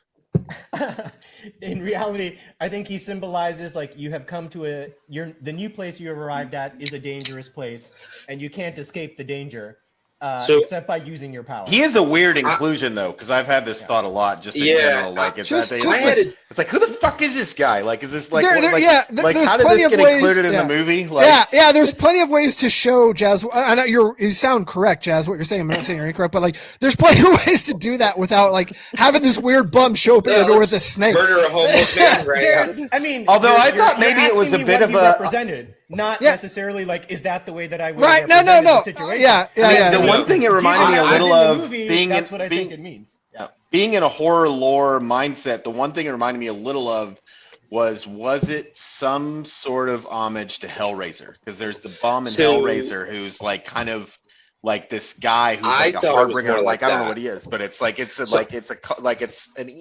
not an Easter egg per se, but it's something So, like that. so I didn't think it was a direct. I think it was a trope that you'll see it, when we eventually do a Prince of Darkness. Alice Cooper is a homeless man in it, and he is particularly attuned to the stirring like power that's going on. In this 'Cause case, bombs or are in that evil. case, it's evil. Now, I think it is meant to be more mentally ill people are, because that guy was mentally ill. right? And I did think the first scene where he just shows up and is like, I have a snake, right? Like, that was a pretty good way. Like, the second scene, I was like, why are they picking up this poor guy? Well, well, now that you mention it, that And then makes she killed him. So to get to Yeah, the then point, we she's like, talked "I about gotta how like murder him." we talked about how there's no kills. Like the good girl, she's a girl, right? In the movie, she's technically a Right. young lady. Yeah, she's a grown supposed woman to in be real life. 16-ish I always or catch whatever. her, but she fucking murdered that dude. Like that's the Absolutely insinuation of the murdered movie is that like this Yeah, She fucking had bum was complete control bothering over that me event. and Yep. ran me. I got him run the fuck over. yeah. Well, Well, It's so Run great. Like when you man think about down. it, like Hold on, Here's Jazz. the- Jazz, the, what do you the got? parts that when you said did that disturb you, the part that disturbed me was not, you know, the bum himself getting killed. I'm kind of on team sled with bums. And then I mean, I'm not like, advocating running them over unless they're in No, front of my no, no. light. But Still, you're if they're in front of my not car when the advocating. light turns green, still, then if they ran them over, I wouldn't do it, but I wouldn't feel bad if I Jay- saw someone do it. Jay, You know, before there's a you, jury Jay, nullification before thing you, for people who before run over you, that. before you I make don't your mean point, anything Jay, I'm I just saying, want by to the way. clarify that Michael basically has the same stance with homeless people that I do with spiders in my house. And Where I if love I don't spiders. see them, they're fine. That's what he's All right. saying. That's You anti-conservation. No, but Jazz, I do let's- think yeah. the part that disturbed me was the girl's reaction to it, which was basically like, "Oh, that was great. We got to use our power. Oh, yeah. Who cares yeah, about that the was dude?" that. Yeah, Which Okay. I thought was a foreshadowing of the thing. But now that you mentioned the other thing, Joel, about like the whole like Alice Cooper thing from Sensitivity, Darkness being right, yeah. attuned. And like, so he shows up at her house because he senses like a great power has arrived, and he follows her around, kind of thing. That makes a lot of sense. that's how I took. All right, so I'll start out with Jesus Lost Christ. Boys. So my favorite scenes from Lost Boys are when the maggots scene. So those are maggots here. The noodles and maggots scene. Like you cannot fucking talk about. That's like an iconic fucking scene, right? Like you can't even like that. The Yeah. scene where they fly in on the guy. worms, oh, The guy making out with his girlfriend in the car. That's a fucking Yeah. like just like Surf Nazi, yeah. like that scared Yeah. the shit out. And the bridge hanging scene. The bridge hanging scene. Yeah. The whole Yeah, yeah, yeah. motorcycle ride Yeah. into the fog and like that was just like I yeah. always thought those were like fucking. There You know- is some you know, Sled- amazing Sled- fog work in Yeah. this movie. Right. Joel, like that's what I was gonna say, Sled. You just Yeah. reminded me that like the cinematography in the Lost Boys is just So wonderful with all Yeah. that stuff. They make it dreamlike and ethereal. It's really, really cool. Well, And, the whole beginning when they come to the city is like an 80s. Like Yeah. we're Yeah. capturing this place and a time. Like it's Yeah. like there's all these random like I'm sure there's probably shit going on with filming it. Like we can only keep certain people in the scene for however many Right. Yeah. seconds before we have to fucking pay them. But they're like, Yeah. at least the impression is they're filming like actual people Real hanging people. out on the fucking Yeah. street. Like and so there it's was a some- very like I mean that shit is really cool. Like that's why it is Yeah. such a part of why it's such a great 80s movie, right? Like Yeah, there was some some of that specifically. That cinematography was all the aerial shots that are done, which you don't know whether it is because they switch it. The interplay of the aerial shots is like sometimes just a tracking shot from above, and sometimes it's literally the perspective of David and his group of vampires, and you can tell that they sort of intentionally mix up that and confuse those because sometimes like when Sam and Lucy, his mom, and Michael are coming into town at first, the aerial shot comes from the sea just like it initially comes in the very opening, and it circles like a vulture, like a bird of prey, circles around them, and I'm like, oh shit, it's David and the vampires, but it's not. You just cut right into the middle of the car with them listening to music and talking, or maybe it is, and they just don't attack. Well, the other thing that they associate with the vampires, or pretty much like, I think it's mostly the flying, but a lot of their appearances that is basically that awesome sound effect. The Yeah. which is one of the things I noted down is just like, I love that sound effect. It's just this like subtle thing, Yeah, but it's like, yeah. Yeah. it's just so irritating. Like There's also- actual Yeah. folio work. Like Yeah. people There's also a very dark red light that Mhm. indicates that Yeah. they're there as well, a visual cue, which is specific to Sled. What you said when the surf Nazi and his girlfriend are in the car, they get the roof ripped off, and then they get killed. That also red light flashes there to indicate the same thing. But the cinematography is Yeah. really cool that way. As it's- Also, last thing with regard to the town and sort of all these shots to really capture the town of Santa Carla, which again is fictional town based loosely on Santa Cruz. Jazz, you referenced it earlier as a seedy or dangerous city. So when they drive into town and Michael looks at the back of the backboard and he sees, murder capital of the world. It's actually like a sort of Santa Cruz is pretty fucking nice. Well, that's Sled. I was going to say I it's a tongue-in-cheek reference because what it references. There are a lot of bums there, though. No, Santa Cruz has no real violent crime, but Santa Cruz in 1970 experienced this extraordinary convergence of circumstances, which were 2 serial killers and 1 mass killing, all in the same year, which literally gave it, for the moment, the murder capital of the world. And of course, in the ensuing years and decades, I didn't know that. Yeah, and from like a rate perspective.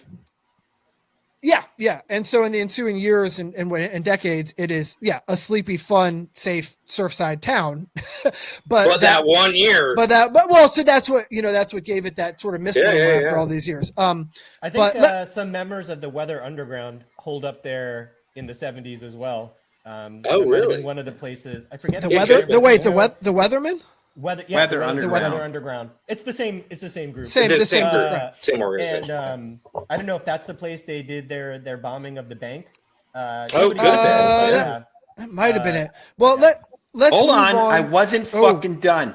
So one more scene for the Lost Boys is when fucking Kiefer Sutherland's character dies. That scene when he turns back into a boy always stuck with me. So like I was, and they played the LA Guns song.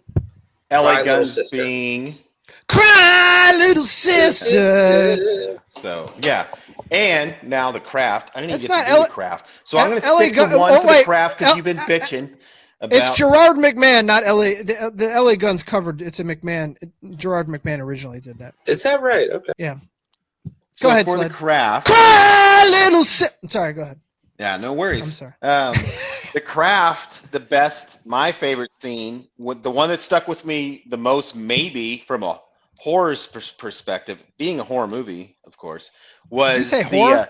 Horror. Well, I mean. Oh, all right. You've been misogynistic this whole time. I don't think any of the ladies are whores. Even Fairuza Balk, who I think. How much does it pain Sled to call women?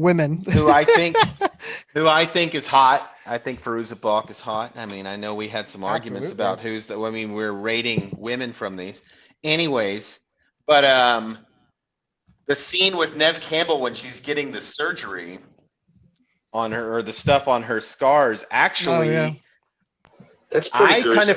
I kind of feel like that maybe was a callback to The Exorcist. I think it was. Maybe I was going to say, now that you said it, it reminds me of that. Like scene. An intentional Easter egg to be like medical horror, to where like these things that are maybe like a normal medical procedure. And the Exorcist, that's a scene that's very famous, right? Yeah. It's like when they inject Kurtz Reagan, So it's like I felt like maybe that was kind of an intentional thing. So I really like that scene. Maybe. I think. And like the Exorcist, it did nothing, and it was only some higher power that was actually able to help her. Yeah. So.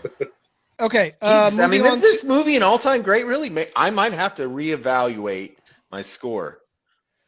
Let's go ahead and move to best one last fucking thing for a scene. There's a couple scenes in Lost Boys. I'm not sure you really realize how this is your last thing. Go ahead. Yeah, no, this really is. There's a couple scenes that jumped out to me in the Lost Boys that cracked me the fuck up. Is that like the kids are bitching about how they moved to Santa Carla or wherever the fuck it's supposed to be. It's Santa Cruz, right? Which is like Santa Cruz is fucking beautiful.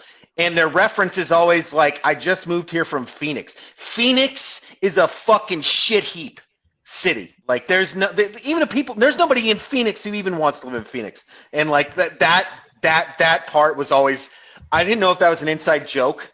I have to assume it is, to where it's like these kids are like, yeah, fucking. Can we move back to Phoenix if Grandpa dies? Can we move back to fucking Phoenix? Like, I don't know if y'all spent time in Phoenix, but no one in Santa Cruz is ever wanting to move back to Phoenix. Santa Cruz. It was a weird one to like call out Phoenix as like some like Corey Haim was like trying to like, he was dressed in those absolutely over the top outfits. And was like, please, it was something. Please. Okay, are we all Jesse, done? do Sled? you have to go to bed or something? Jesus fucking. No, I want to move the fucking show along because there's a lot left to do, pal. Except your goddamn Jesse, daydreaming you know what- about you know what fucking you gotta favorite do is scenes. remember You know, we that have a prep. We have a run a show. We have people taking notes. Get your shit. This is not a but fly by your ass. Nobody, show. nobody else is listening. This is just the four of us hanging out. Just remember that. All right. Best lines, best quotes. I'm going to lead it off, and then fucking Joel goes, and then Jazz goes, and then we move on. All right. Maggots, Michael, you're eating maggots. Clearly, David has the best line of either movie, far and away. And then Sled, you actually paraphrased the second favorite quote I had, which was from Sam when his fucking grandfather's playing dead on the front porch. If he's dead, can we go back to Phoenix? And then David's last one, which is when they drive, like we were talking about, they race the motorcycles up the bluff and almost careen off the edge of the cliff with the clouds or the fog and everything. And Michael loses his mind and sort of goes at David and basically challenges him to a fight. And David just says, "How far are you willing to go, Michael?" Which is like a pretty hard line to have. And, you know, Michael does nothing really. I mean, So, Kiefer Sutherland is the best actor in all these movies, right? Like, I mean, are we like basically yeah, like? yeah. By a country mile. Yeah, Right, yeah. Far and away. Yeah. Those are my favorite. What lines, quotes did you guys have? So I was gonna say maggots. I mean, that is a great line. I also really like that confrontation on the right before they go to the bridge that you're talking about, Jesse. I did like Jason Patrick doing the just you, right? Like, Yeah, that thing was fun. But yeah, I mean, it's maggots. That's you're eating maggots, Michael is always stuck with me. And then the one that landed in the trailer for The Craft is probably the one that I think is the best line, where it's like, we are the weirdos, right? Yeah. Like that's it. She delivers it great, and then the door closes. Like, that's a cool scene. Like, so. Jazz, what do you Those are got? mine. I got a couple for Lost Boys that haven't been mentioned.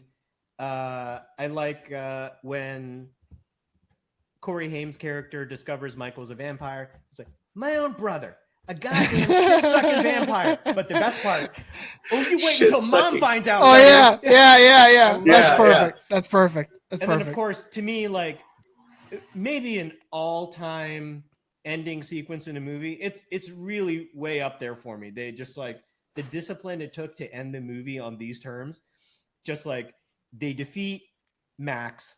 I was like, Dad, what's wrong? As he trundles towards the fridge to get his root beer. And he turns around. One thing living in Santa Clara I never could stomach. All the damn vampires. Fade to black. Just like, and fade to black and people are strange. That's just great. Like, It is absolutely great. Amazing. Jazz, Ending Jazz. sequence. Yeah. Can I don't want to riff because I don't want to get ahead of myself, but with that quote, it reminded me, did any of you guys in your research come across the theory that Grandpa was himself a half vampire? I think he's a daywalker.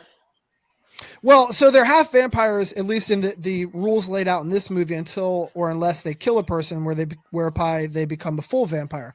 So Right. I was Maybe read some his theories. sodas are on the shelf and those Well- are blood. well, yeah. Yes, and because I've never he's read into it. I'm honest. I'm just yeah, like, sled. Exactly. That is blood, not root beer, and that's why he blocks off that shelf. No one else can drink from that shelf, which he explicitly, the first thing he says when those boys come into that house is, "Do not touch my shit." He's drinking blood that he positions as root beer. He gets the blood from taxidermy, killing the animals so that he doesn't become a full vampire. He's going to the Maybe real it's holy theory- water. Does he keep himself Well, safe with holy water by drinking it? Well, so Does that keep him? Maybe that keeps him the- pure. The theory Maybe he's is half that vampire and he keeps the holy water.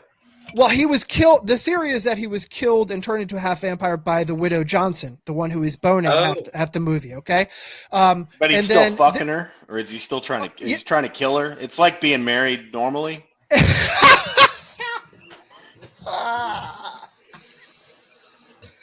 Oh, Jazz, isolate that one. That's our clip. Just lupus. Really. So the theory is that there's a later Lost Boys. There are actually multiple. There's one called the Lost Boys Reign of Frogs. Okay, and it's from the early aughts, I believe. It appears to confirm the theory. In that movie, one of the Frog brothers claims to have killed him, and that the widow Johnson in a raid. But Edgar Frog admits to greatly embellishing, so we're not sure if Grandpa perhaps moved away for a time and then came back, or what his deal was. But like, that's one of the things which would explain that seemingly out of left field line at the end of the movie, Jazz, that they close with. Well, I think he certainly is aware of vampires. I mean, he says that at the end. Yeah. But the other thing that I mean, this is a good place to drop this, is just like not exactly a favorite scene, but a favorite like kind of like little thing that they did was Max comes over for dinner the first time, and Grandpa's in his weird taxidermy room. He just opens up the thing, pokes his head out, sees Max, somehow immediately seems to know something is afoot. Is the taxidermy animal blood drinking? Does that keep him from killing people too? Is that's that part the of the theory? That's the theory. Yep. And then the next scene you seen with Grandpa is he's outside carving man-sized steaks. That's right. I mean, come on. And placing them in the ground. Like fucking 7 feet tall. Yeah. Yeah. And he's then putting them in his Jeep or whatever. It's like, so obviously he knew. And like, how does he know? And like, why doesn't he warn his daughter or whatever? Yeah, what a fucking asshole. Kind of an asshole. I knew Sled was gonna say. I knew Sled was gonna say that. I mean, honestly, kind of. I don't want anyone to think I'm crazy. So yeah, exactly. All right, so I mean, he knows, he's clearly attuned to what's up. Maybe he made Max. Maybe this is all his like. Sled, favorite quotes from you, and then we'll get into the trivia tidbits, which is basically what we're starting to get into already. I don't think I have any added favorite quotes beyond what we've already talked. So all right, then let's go full bore into the trivia tidbits, which we started to dip into already. I have a quick anecdote, which I guess nominally falls under trivia or tidbits. I have a buddy who he's lived in New York City for a bunch of years. He actually was he was at a show and he was outside smoking a cigarette, and he ran into Kiefer Sutherland outside of the Beatrice Inn, which I guess is in the West Village in New York City years ago. Where's the West Village? Are you serious? I'm fucking serious. I don't fucking never been to New York. It's down Manhattan. It's part of Manhattan. Yeah, downtown Manhattan. Super urban, super duper down, like the most cityest New York City you could think of. Is it Harlem part of Manhattan? No, downtown Manhattan, like where I don't know, like where Friends was based, and like. You gotta remember, I'm from the South. Y'all are all Yankees. Okay. Oh shit! I'm from Maryland. Am I a Yankee? We're both Joel, me and you are from. We're all from Maryland. What the fuck? I don't know how old I was when I learned that New York is not considered part of New England. Because coming from Texas, I definitely thought New York was New England. Anyway. Anyway, my buddy, Kiefer comes up to my buddy and starts chatting him up, mistakenly thinking that he's also been inside the inn, which was actually a very exclusive venue that, quote, regular folks couldn't get into, only celebrities. So they chatted, and my buddy like pretended to have been inside. Oh yeah, I love that place. Kiefer wanders down the end of the block with like some 6 foot plus foot tall model on his arm. But I guess he's pretty short. So my buddy went to light up another cigarette and realized he was out of matches. He calls to Kiefer, who's like halfway down the block, but he stops and promptly walks all the way back down the block to offer him a lighter. Apparently my buddy said he was a very nice guy, very drunk, but very friendly. That's funny. That's a Kiefer story I got. I think he went through a serious bout of alcoholism. Yeah. Supposedly. Yeah. So I have a So he got out of it. Jazz, go ahead. What do you got? I have a casting tidbit that hasn't been mentioned. Yeah. For The Craft, which was there was an actress who was cast, or who was almost cast, for I think what must have been the Fairuza Balk character, and they had to drop her because she accepted another part that conflicted with scheduling. But apparently, Fairuza Balk character was almost played by Angelina Jolie. Oh, she would have done a good job with that. She would have been a very different. Yeah, I think so. Yeah, she would have. Yes, in '96. Yes, she would have. I would have. I prefer. I mean, we're not judging her hotness. This is before she turned into the fucking Skeletor monster, where the fuck she is now. No, she would have not done a good job. Fairuza Balk is an underrated beauty. To be clear, I prefer Fairuza Balk. I think Angelina Jolie clearly brought a certain kind of crazy Yeah. energy of her Yeah. own during that Yeah, era. for sure. What, like, would've like been- she was Gina? a- Was that the movie she fucking made? She was already drinking Billy Bob Thornton's blood. She would have been That's fucking true. fine. She was. you That's kidding right. me? She wore Yeah. it around her All right, neck look, and It's everything. in that time period. My little tidbit, which is completely insignificant, but I want to say both the bandstand that Timmy Capello's band played on when Michael C. Starr, the Frog Brothers comic book shop, and Max's house in the film, along with that little bridge that Thorne chases Lucy over, all of them were destroyed in the 1989 Loma Prieta earthquake. Oh no! Oh, That's a I drag. So remember those that. were- That was right those during were- the World Series. Yeah, they were not. They were not into Oh, it. get the fuck! They developed that shit. Fucking, they're destroyed. Corey There's Feldman, rich who people played built stuff. Edgar Frog, almost wasn't in the movie. At the time, he also, since we're talking about drug abuse and stuff, alcohol abuse, was deep into drugs at a young age, and was just Is he coming down making from. out with Tim Capello? This is at the Feldman. hotel? This is Feldman, not Haim. I thought they were Feldman, not both there. Haim. He was holding this court. is- Actually. That's what Tim Capello says. He was holding court.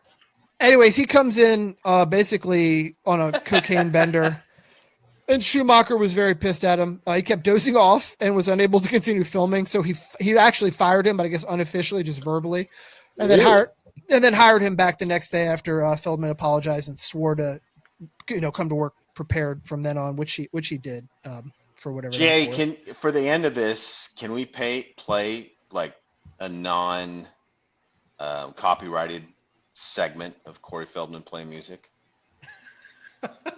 We'll like, find a way to incorporate. Just it. enough We have a- seconds. Just enough we- seconds that we don't owe him any money. So we We don't have- get sued. Hey, we have guess no, we what? can't. The way it works is we just include it, and on YouTube, people basically automatically get paid for their copyright, and the same There thing. you happens Hey, on well, Spotify so and you're Apple. telling me But- we're in so the it's clear. like- Sled, and all we the can't. $0 we get Yeah, also go to them. That's right. Yeah, I mean, yeah. Like, what are they going to sue us for? We made no profit. So, We- Exactly. Sled, we can't do that because we have a friend of the show who is crafting his own cover of Gerard McMahon's "Cry, Little Sister." That's going to be no, on the show. I'm talking about Corey Feldman. I'm not talking about that fucking guy. I want a Corey Feldman song. I know. We're Well- going to do. Let's move on. We'll find Okay. out what we All can right. do. All Technology right. is amazing. All right, I have a shit ton Can he of send it to tidbits. Corey and- Feldman to play a cover of his cover? Well, let's get into this, and since we skipped over it, and I'm just going to keep spitting out stuff. Corey Haim in the movie, tidbits and trivia here. So you see, Jazz, you mentioned how he was pretty dressed ostentatiously. He was his wardrobe was crazy. He's wearing like long, flowing, billowing shirts and trench coats and pastel colors, and his hair is finely coiffured. And And he's he has- wearing a yeah. bathrobe in the pattern of a Mondrian painting, which is Yes. incredible. Sure. Yes. He also has pink bed sheets. He's riding a pink bicycle. He has a very He's riding a sultry pink bicycle? he has a very sultry, sexy poster of a half dressed, half undressed Rob Lowe Rob Lowe. on That's in my question section. on his Yeah. on his closet door, Uh-huh. closet door. So the theory goes man. that Schumacher, who is an out man, and very fond of I want to be careful because I know he might be listening. He likes the yo- dick. I mean, what the fuck? younger- He's an out. No, man. he He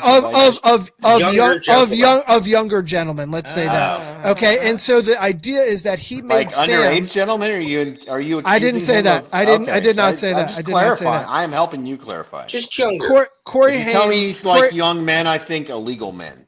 So, Corey, which I illegal is know you different know. in different countries, but Oh, I good mean, Christ or almighty. At least from my reading. Sam, Corey Haim's character was written as a closeted young man, coming of Wow. age in adolescence. And that's the theory. It's neither confirmed nor denied, but that's the theory out there. I thought you said buttressed by Joel those was things. Joel, not Joel Reeves, but Joel Yeah. Schumacher. Joel is also, yeah. I mean, Joel's pansexual. Joel's I mean, pansexual. he's And- fucking I mean, made, like, he's isn't made a everybody? lot of I mean, come kids, on. so he's It's a contributing spectrum. to the gene pool. So Was yeah, did Jazz. Corey Haim's character have an earring in the movie? Now He did. Yes, he did, And was yes. it in like what was like supposed? Ah, like, the gay right earring? ear. I don't Yeah. know. what That's a about good David? question. What? Yeah, Yeah. What about? I mean, Kiefer Sutherland had an earring, didn't he? He didn't have like a. Well, that fucking- was the macho earring. So my Right, question is, different, for right? Jesse's The theory, right like, or which left ear earring, was sure. Was it a That was like juxtaposition? the '80s thing. If you have it in this ear, you're gay. If you have it in Jesse, that you ear, you're wrote tough 2 or pages whatever. of fucking notes on this and watched the movie 18 times and didn't figure this out. This was the one we needed to Um, include. Yeah, we'll get there. We'll put well- this in an addendum. Okay. Does If you anyone give else me have these any? research ideas ahead of time, I could look into it. If you I can't do your homework for you. No, you, all right, I does- have plenty of questions. I don't Yeah, have like, no, trivia no, tidbits, no but I have trivia tidbits. questions. Joel, Yeah. trivia tidbits. Sled, trivia tidbits. Because I keep going here. I got you. Yeah, I have think at I- it, I Jesse. think I Fucking covered roll. most All right, baby, let's roll. fucking go. Let's fucking go. Okay, the film's titled after the companions of J.M. Barrie's 1904 play Peter Pan, who remained forever young. The group, the Lost Boys, of course, is Peter Pan's crew of friends, named the Lost Boys. Mhm. You can see. Let's see. I already said Edgar Allan Poe, reference to Edgar Allan Poe, the writer of horror fiction. So, due to the past fantasy novels and horror short stories, Craig Shaw Gardner was given a copy of the script and asked to write a novelization to accompany the film's release. At the time, Gardner was actually managing a comic book store, which is where that Frog Brothers managing the comic book store came from. The novelization was released in paperback by Berkeley Publishing. It includes a bunch of scenes that were later dropped from the film, such as Michael working as a trash collector, which is where he gets the money for the scene to pay for his leather jacket. Okay. And of I may course, have to read this book. Ah, I of may course, have to get this book. I mean, it sounds so fun to just have like I just think I may randomly have to throw read that shit this. in there. it would, of course, they cut all that. It expands the roles of the opposing gang, the surf Nazis, which is really what I wanted to fucking see, who were seen as a Yeah. bunch of nameless victims to the vampires in the film. But it has a ton of tidbits about vampire lore, such as not being able to cross running water or salt sticking to their. Jesse, I forms, got a shit like question that. for you. You really on the surf Nazis and like that was really surprising to you that they didn't mean they were actually like literal Nazis? I'm a fucking idiot, Sled. I thought they were I mean, fucking I know- Nazi punk. I know you're half Jewish. My wife's Jewish for our Yes. 4 listeners, so I'm not Right. trying. But What is like, about to come out of his mouth? but like the No, I idea have no- that the Jay, idea get that it blows my There's, like, mind way too that much they would call them politics. Nazis, and your instant thing was like, are they actual? Like you were like, oh, this apparently was a term. Like in the term for like everyone, like the fucking soup Nazi has been a thing for 25 fucking years. No one thought the soup Nazi was a Nazi, right? Like, Some of being some a of Nazi the is a thing. It just interested me. some of Like, the search. Well, I can tell you what. I tell you why I keyed in on that. If you really want to know, 2 reasons. 1, some of them had their heads fully shaved. 2, Hey, on the fair back, enough. on the back, Fair- on the back, on the and back, on the back. I have read the online stuff where people were like, "Oh, he's a non-racist skinhead." Did you know there's non-racist skinheads? And you're like, "Get the fuck out of!" Really? You made that choice? No, I'm gonna assume like, yeah. Anyway, Okay, sorry. and the other thing which really clued me into it, which was really what I started the deep dive on, was on the back of the backboard that Michael spies, where it says "Welcome to Santa Carla," and it says "Murder Capital of the World." Next to "Murder Capital of the World," you will see an iron cross, also known as the German Oh, cross, shit. which was I the didn't know signifier that. for Okay. Nazis. Okay, so when I saw a bunch of surf Nazis in the credits, I said, "Let me go back and check these motherfuckers out." Which As a actually I had- fisherman, I do hate surfers, so I'm support of killing surf Nazis also. That and homeless people. No, finish what you're saying. Tidbits. More tidbits. Oh. Okay. All right. Yeah, I got a ton here. Let me. You got me all flummoxed here. Actually, I misspoke earlier when we're talking about the adaptation from Peter Pan. So James Jeremiah took his inspiration for the Lost Boys from Peter Pan. He's the author. He reimagined the script, which he wrote with his childhood friend, as a vampire tale. The original script were teen vampires or preteen vampires. After they sold the script for $400 to the studio, Donner fuck. was the Did one they get who points or asked. something? Fucking, they got nothing. They asked the screenwriter Jeffrey Boehm to lend the script to a more mature adult twist. So it wasn't Schumacher who did that, but I'm sure he had some other influence there. I didn't know that. I thought it was Schumacher. Yeah, Oh, okay. no, I did too. In the scene where Sam and the Frog Brothers stake Marco while he sleeps, right Yeah. at the end. When they killed Ted, or is that Bill? Right, Bill or Ted. David grabs Sam's leg, but Sam manages to drag David's hand into the sunlight where it catches fire, which is a pretty cool visual. The tear that slides down David's face, Kiefer's face, Yeah. That was a real tear, which was running down his face because his contact lenses for when he's a vampire were fucking with his eyes. Also, And they- their vampire set, like their little cave thing, I thought was a really Was- cool. I liked it, yeah. It's a really cool was set. And amazing. it's a cool idea because I don't think Their I don't know of any feet- other vampire movies where they did it where it's a hive like that. Like, Yeah, their can feet you think of anything? freaked me out as a kid. Their Yeah. feet, like Oh, where yeah, they the look like feet, bat yeah. feet, I got actual bat feet. come on, I got to roll. We're gonna run here. Okay. All right. Why? I don't know why, just because the order that the vampires jump off the bridge that we talked about, the train trestle, is Yeah. the same order that they're killed. During the climax of the film, when Edgar Frog says, quote, "When a vampire bites it, it's never a pretty sight. Some yell and scream, some go quietly, some explode, some implode, but all will try to take you with them." All the vampires that follow these 4 deaths exactly as he states. Marco gets staked by Edgar screams. Paul dissolves in a bathtub of holy water, causing the plumbing in the house to implode on itself. Dwayne and Max blow up, and David dies very quietly and with minimal struggle.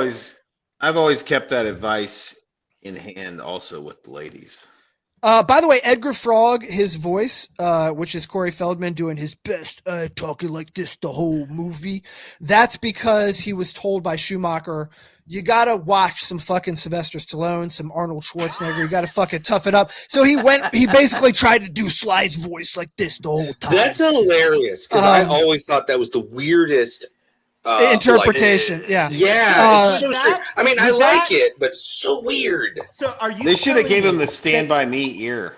Just that for that fun. was Corey Feldman trying to do a tough guy voice in a serious way versus Now- a campy way? Now I'm Jazz. I can't say that. I don't know how he Not decided. for sure, right? Right, what he was trying to do, but it seemed campy. I was want to give him campy the as shit, yeah. is I what I want thought. I want to say that he was doing it campy and that he thought Yeah. that he was mocking Schumacher in that Okay. way. But then Um, you watched his music performances and realized that it was very earnest. Exactly. In the Cave of the Lost Boys, obviously you see the poster of Morrison, Morrison. right? Who is People Are Strange, which is played later. You see Star and Laddie, who's by the way wearing a fucking Confederate jacket for some reason. Which did he die as a fucking drummer boy in the Civil War? Like what? Why did he? Anyways, he's being carried into Sam's room. You see a poster of Echo and the Bunnymen, who did the cover for People Are Strange Mhm. at the beginning of the movie. And yeah. No, the end is the original, I believe. Are you sure? It didn't sound like the original. But I'm not. I I'm think not, it was, but I'm not certain. I think it was the original. Okay. Let's see. Okay. In Lethal Weapon, Murtaugh and Riggs are walking down the street discussing how Murtaugh owes Hunsaker. A movie theater's marquee displays Lost Boys, this year's hit, in the background because Donner directed that film and produced this That's one. funny. And was producing the same. Just a little Easter egg thing. One of the more memorable scenes was that Iron Horse Trailhead Trestle Bridge that we're talking about, and they hang from in the film. It's located off Interstate 5 on the Magic Mountain Parkway, about 40 miles north of LA. Woo! Magic Mountain. There you go. There you go. The bridge now features a pedestrian parkway for fans of people who would prefer to cross over it. Let's see. That was a wrestling can see- callback for all the. you can fans see- who were you can see a listening and don't poster understand of- the Magic You can Mountain see a reference. poster of Once Bitten, that movie that we talked about, the vampire movie behind Max when Lucy first goes into the video store. Let's see. Oh, Santa Cruz, which is right, was in Spanish means Holy Cross, which is basically a connection about vampires, and the vulnerability to crucifixes, which the Frog Brothers try to use on the vampires later. Let's see. I'm almost there, boys. Oh, I'll give you the long. You want the long version of the Goonies shit in the background, or are we done with that? You can do it, but I'm gonna complain for how much you bitched at rushing after you just did this whole fucking thing. You fucking kidding me? All right. I like it. Keep doing it. No, do All right. it. I got you. You The know original what? screenplay. Have fun, and then Yeah. if the people don't like it, they'll stop listening. Let's They just will. fucking That's do true. this shit. All right. It was originally written like the Goonie type 5th, 6th grade kid vampires. The Frog Brothers were chubby 8-year-old Cub Scouts in the original version. Star was a boy instead of the woman love interest. The original inspiration came from James, who caught upon the notion that Peter Pan could fly, visited Wendy and her brothers at night, and never grew old. You said What? Star was a boy? Yes, in the original version. Yeah. The first draft of the script, David was originally named Peter, right? And the other characters had names from the actual Peter Pan story. Holy fuck, Final- we could do a whole show just on that. Are you kidding? Dude, I didn't know. the names were changed only in the final draft, but originally the two brothers were Michael and John, which were later changed to Sam, They and the changed mother's the name Which was is star the because little it's the brother Star of David? Wendy. Like, Right, is and that the how mother- uncreative it was, or was it? Yeah, and no, look, and it's so uncreative. The mother's name was Wendy, right, instead of Lucy. The most obvious nod to the Peter Pan story is the dog, which Corey Haim's dog. Oh, Nanook. Nanook instead of Nana. It was or whatever. originally Nana. It's Yeah. right. The grandfather character was never actually part of the original story, but was later created in the draft by Jeffrey Boehm, who was hired to do the final rewrite. Schumacher hated that idea and told the producers he would only sign on if he could change them to teenagers. There you go, as he thought it would be much sexier and more interesting. Yeah. So He wasn't wrong. Like, it is a better movie, I think. Yeah. Um, Everyone's set of corrections. I'm It on seems board. like it was Yeah. the right turn, right? Now, Like, Grandpa's a for- great character. Yeah. For those of us who would say I'm a craft hater, I did my research on the craft. Would you like to hear some tidbits and trivia from the craft? Give it Sure. to me, baby. The girl. One of the one scene which my favorite scene, actually I should have said from that, was the scene where she's trapped in the room with the snakes and pythons and shit like that.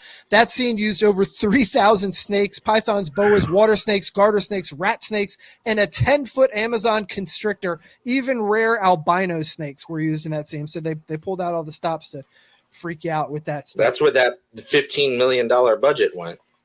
Yeah. No, snake people are cheap. You ever met a snake person? You folks don't want to have they'll do it for free. In the scene where the four girls arrive at the beach to invoke the spirit or whatever, they each carry an animal that represents themselves or like their desires, their wants. So Rochelle carries the clownfish. Her passion is diving and the swim team or whatever, the dive team. That's a black chick. Yes. Also Bonnie controverting norms, right? Like that's oh a my very God. forward-thinking thing to have her be the diver and the swimmer. Bonnie carries a butterfly. I'm not. which represents- I'm actually complimenting the movie for doing that. which represents her beauty and adoration she's longed for after being, scarred. Scarred. And seen as a monster. Sarah carries a lovebird representing her desire for Chris, and Nancy carries a snake symbolic of rebirth, transformation, and immortality, as Nancy wanted a better life for herself and her mother, as well as power and leadership, autonomy for herself. She killed her Mirrors- stepdad, right? Did she kill her stepdad? She did. She gave him a She heart did, attack. yeah. Yeah, she I whacked mean, him. did he die? I couldn't remember if they showed him die. Yeah, in the He died. ambulance, he died. They They collect. That's how her whole They get desire is to be in a. insurance, Yeah, yeah. they get the insurance, which is like Yeah, there were 3 deaths in the Ooh, movie. Completely there's some changed weird their stuff lives going with on there. There's like a whole like. $175,000. Yeah, that's right. 175,000. Yeah, I mean the money. That's Yeah, I right. remember like holy shit. And then she's like living in like a fucking penthouse in like someplace. Like, Yeah. Yeah. oh Jesus I mean- Christ, you're gonna. All right. But was that intentional or accidental? But also, Okay. Yeah, go ahead. I don't know. It's an interesting thing. I mean, there's an interesting thing on there with the step. I think there's stuff to talk about there. But go ahead. Well, let's move on to the Franklin Award. We still got a couple segments left. Franklin Award for the character we were actually rooting for to get murdered. If we don't have one, we can move right past it. I had Lucy, the mom in Lost Boys, who I think was awful. Of all the women figures that we've discussed in this episode and argued about autonomy and independence and empowerment, like she was the most stereotypically helpless woman. Just this irritate. She's an anti-feminist character. Like, I mean, you've perpetually been helpless. anti-feminist this whole talk. Jesus, Clueless and lost. She let's single say mom she trying carts to take care of her she fucking carts kids. she The carts her vampires children. are attacking them. She carts her children 500 miles out of state. No means of income, by the way. She works as a fucking part-time gig at a video store that she gets. She starts banging the owner. Throws her children basically into the void. Her son is going to be a garbage collector so he can buy a jacket. The other one is running with comic book. She's resentful and surprised when they become distant with her. She has no instinct to protect her children. She brings Max home on like the second date. She's a fucking show. I didn't like her. She should have gotten whacked. Sorry. That's me. All right. Who else? Wait, who you got for the craft? Oh no, there's only one Franklin character in the whole for each episode. Oh, gotcha, and gotcha. She was Sorry. it. Yeah. I didn't want to break the I rules. do think you could kill any of the parents from the idea of the movie, and I think it's appropriate. Like everything you said about Lucy kind of applies to the dad in some ways. Yeah, the dad. Yeah. Yeah, From the yeah. Yeah, he's pretty useless. Yeah, but I think like Lucy's neediness is Yeah. is like particularly like gross. By the way, she gives yeah. she goes and tells him, "Oh, give this $1 to them." These like kids who are dumpster diving in the beginning. Like, Yeah. lady, you are living with your fucking octogenarian father because keep you the can't figure it dollar. out. And your whole explanation, by the way, the only explanation we get for why the father isn't around is, well, she tells Sam one night as she's lying there in his bed, you know, Yeah. part of the reason why I left him is because he didn't believe in the closet monster. So I'm for like, that portrayal, do you think that portrayal is like an intentionally misogynistic portrayal? I don't know. misogynistic. I just think it's like a very 80s Like the- parent you just- portrayal, you which is created like your this kids woman- are No, on your oh own no, now. oh no, Yeah, no! I don't think that was intentional. Like, She's but just not like- by the It's really- actress, by the writers and the director. No, yeah, no. I think the writers made her to be like whimsical and like, you know, just I think making they the made best her of like a So bad. hippie. she's just like a part of it. Yeah, She's not yeah, a, Jazz, She's yeah, not maybe- a thematic. She's not like a thematic intentional. You would- no. I think you she's would just call- like a hippie yeah. thing, and Ah, like just making the sure. 'Cause parents. I mean, aren't I really, just like- want to make Yeah. sure we're looking at both movies from the same lens. I think in both where- movies, the parents are intentionally not really a substantial part of Yeah. any Yeah. plot line, Yeah. except as annoyances. And they just And I- write them and I as think that- aloof to facilitate that. Do you I right? think think Right. that the parents someone are absent being because that was the non-present is an experience of intentional children at thing, the time. though? I think the Mm. parents are absent because that was the experience of kids who grew up in the 80s in a lot of ways, and you know, even that portion Yeah. of the 90s probably. So. How did you or Joel have anyone? So no, I'm pretty good with either of the parents. Although if I were just for fun to I see mean, you would someone have fucked the mom get over killed, the dad, right?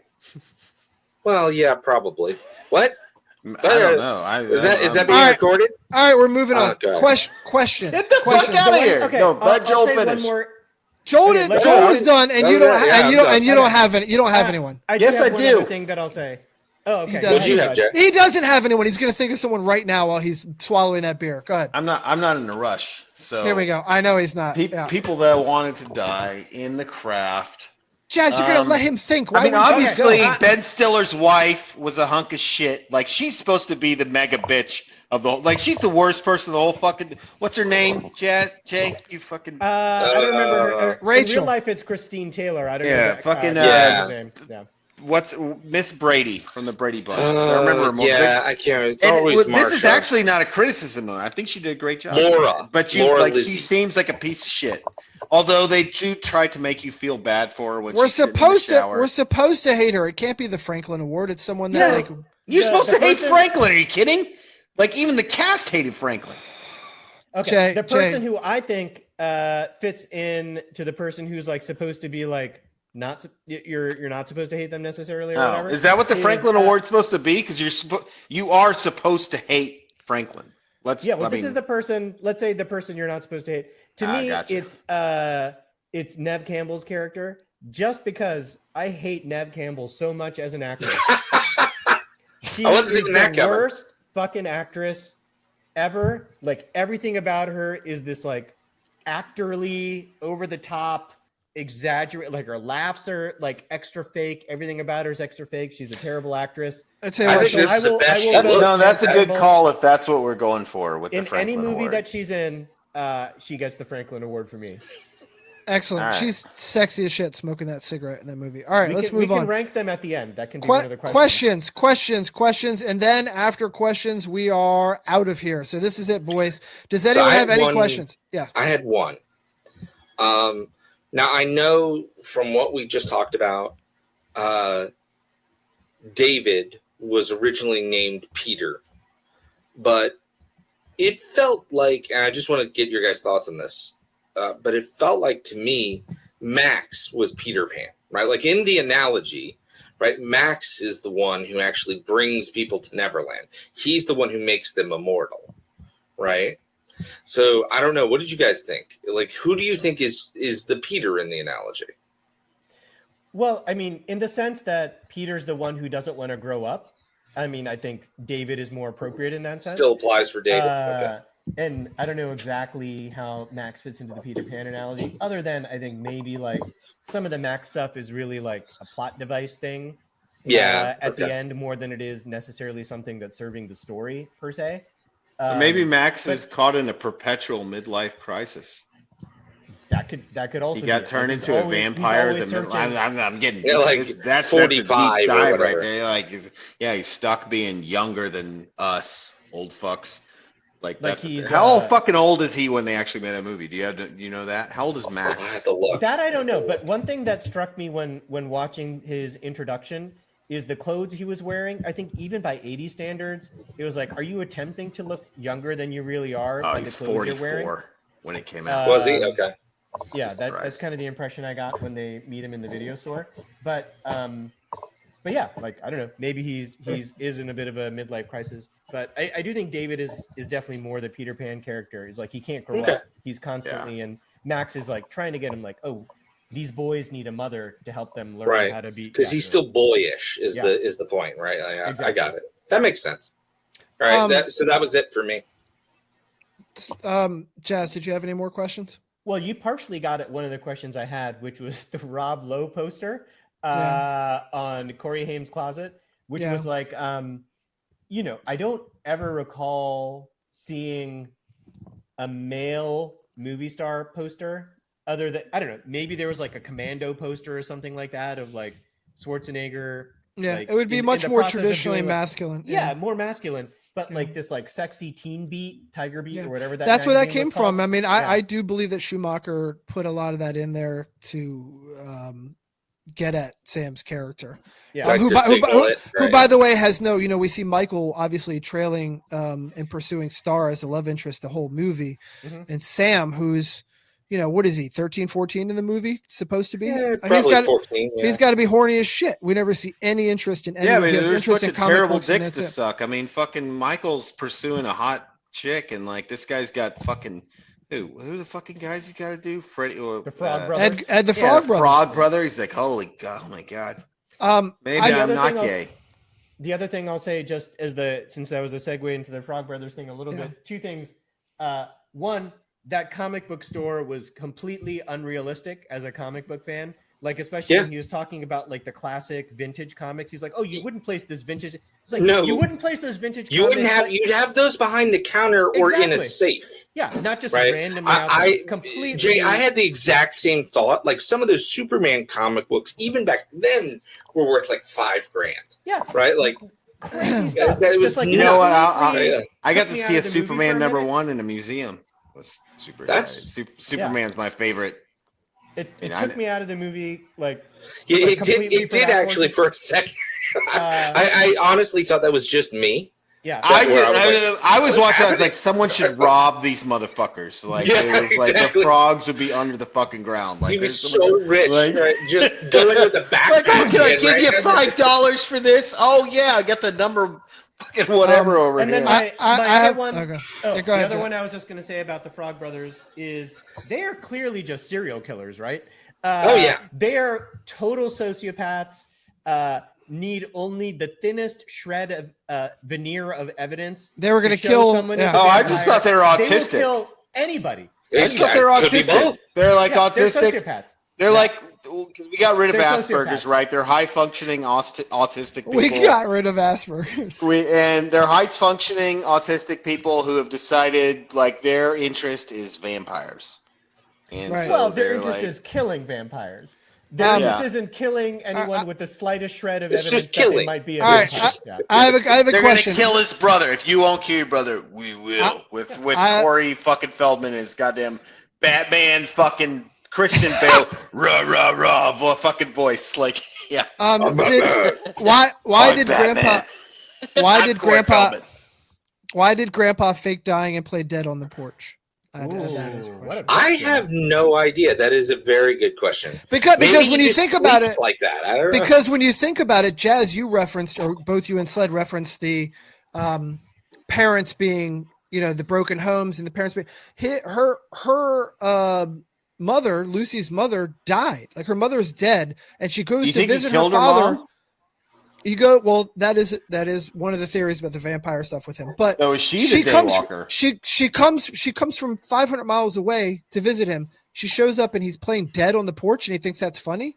And he's an old man. Maybe like, what he the fuck called is going her. on? Maybe he called her. Maybe she's already fucking like an elder vampire spawn.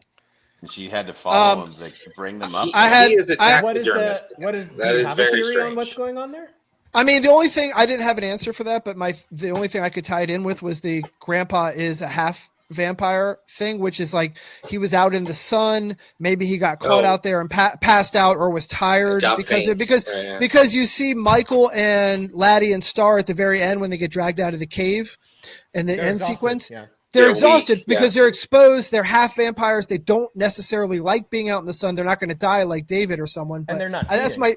and they're not feeding. That's my theory for that. I had another question, Yeah. which I mean, which I have to go back to because I'm obsessed with these surf Nazis. I wanted to know. I mean, I guess I guess I already mentioned that there was at least an extended scene for the beach massacre for them around the bonfire. But does anyone else know if there are some cut scenes from there? Because I like did the super deep dive and couldn't find like that there was much more of a buildup between the David's vampire I did gang look and them. into it, and they put them all in Karate Kid. I'll tell you I this. After I, Kiefer- read the book, I'll let you know.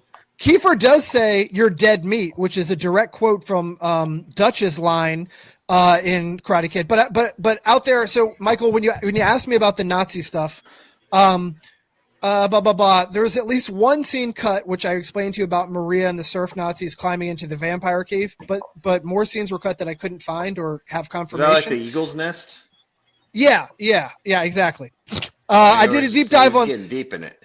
California the Nazi surfer scene, about how the history of California, and they pushed out indigenous population. The No, indigenous I mean population the there. fucking like the white like Aryan And Nation they- shit is no, from California. Like sure, they all those cultivated all those cunts Yes, are from they- here. Like They as cultivated a liberal blonde. as liberal California spawned. Besides the KKK, all the fucking white nationalist bullshit. Basically That's comes from here. That's exactly the history that I was going to explain. And so the term surf Nazi that I said previously was like the parlance for like a ferociously committed surfer being territorial about the town. But like the first commercially made surfboards in California were in the 1930s. They had swastikas burned into their Yeah, tails. they had actual swastikas. And they were Yeah, but marketed. were they Hold the on. Hindu swastikas? Exactly. Thank you. I know. That I- was not an honest commentary, but that's No. the commentary. You go, blah, blah, blah. Like, You know who made that? have We can talk about who made that argument that Yeah, only you and yeah. I will know, Sled. Okay. But hold on. So they were marketed as a swastika model built by Pacific System Homes in LA. Mickey Dora, who is basically for anyone who doesn't, he's basically the Michael Jordan of surfing in California in the 60s. He used to spray paint swastikas on his surfboards. He was basically an Aryan weirdo. He was actually a neo-Nazi who ended up Is serving he the time. one who had an iron cross on his board too? What he would swastikas and iron crosses. Was He it would- an Iron Cross or a Celtic Cross? Right, thank you. He ended up serving time in prison for credit card fraud, among other crimes. He eventually fled to apartheid-era South Africa. Holy shit. So there you go. So that's why I was so curious about these that Nazis. was just a coincidence. Okay. It wasn't about race.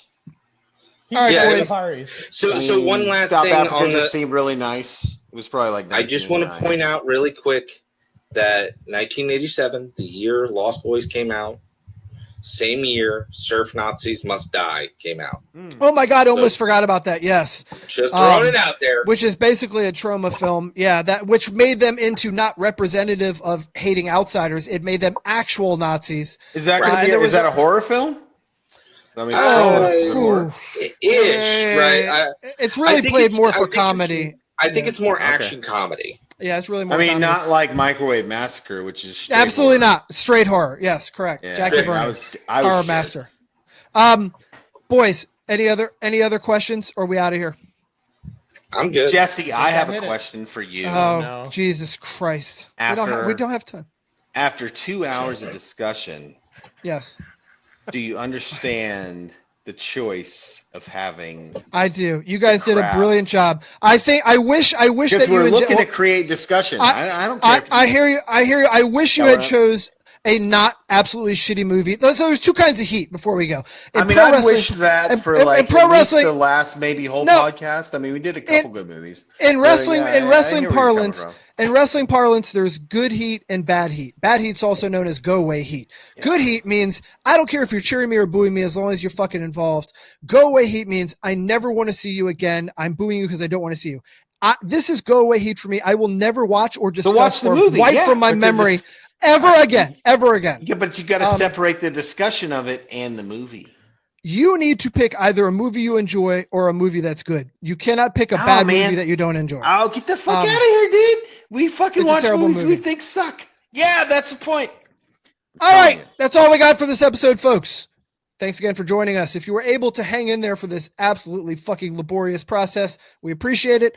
As we close out the summer, we thought it appropriate to kick off the fall season with the single greatest horror franchise in the history of horror movies. Shut up, Sled. That's right. As the heat dies down and the leaves change to beautiful colors, and as this indicates the ever-changing cycle of the seasons, one thing stays the same and one thing never dies. Jason Voorhees. Join us next episode as we chop up two of the most choppable horror flicks in the world, Friday the 13th, Part 4, pairing that with Friday the 13th, Part 6, Jason Lives. I promise you it will not get any better than this episode, even if I have to carry the whole goddamn show on my broad shoulders. Remember, you can shoot us an email at choppingituphorrorpod@gmail.com, or you can message us via Instagram at choppingituphorrorpod. We are up on all major streaming services, including Spotify, Line Notes, Amazon, and Apple. If you want to see our handsome faces and ripped physiques like Michael Sled, you can also check us out on YouTube as well. So thanks again for joining us, and we will see you next time on Chopping It Up. Girls, watch out for those weirdos. We are the weirdos, mister. This fire will rise behind those eyes. Black house will rock. Blind boys don't lie. Cry, little sister, thou shalt not fall. Come to your brother, thou shalt not fear. Unchain me, sister, thou shalt not die. Love is with your brother, thou shalt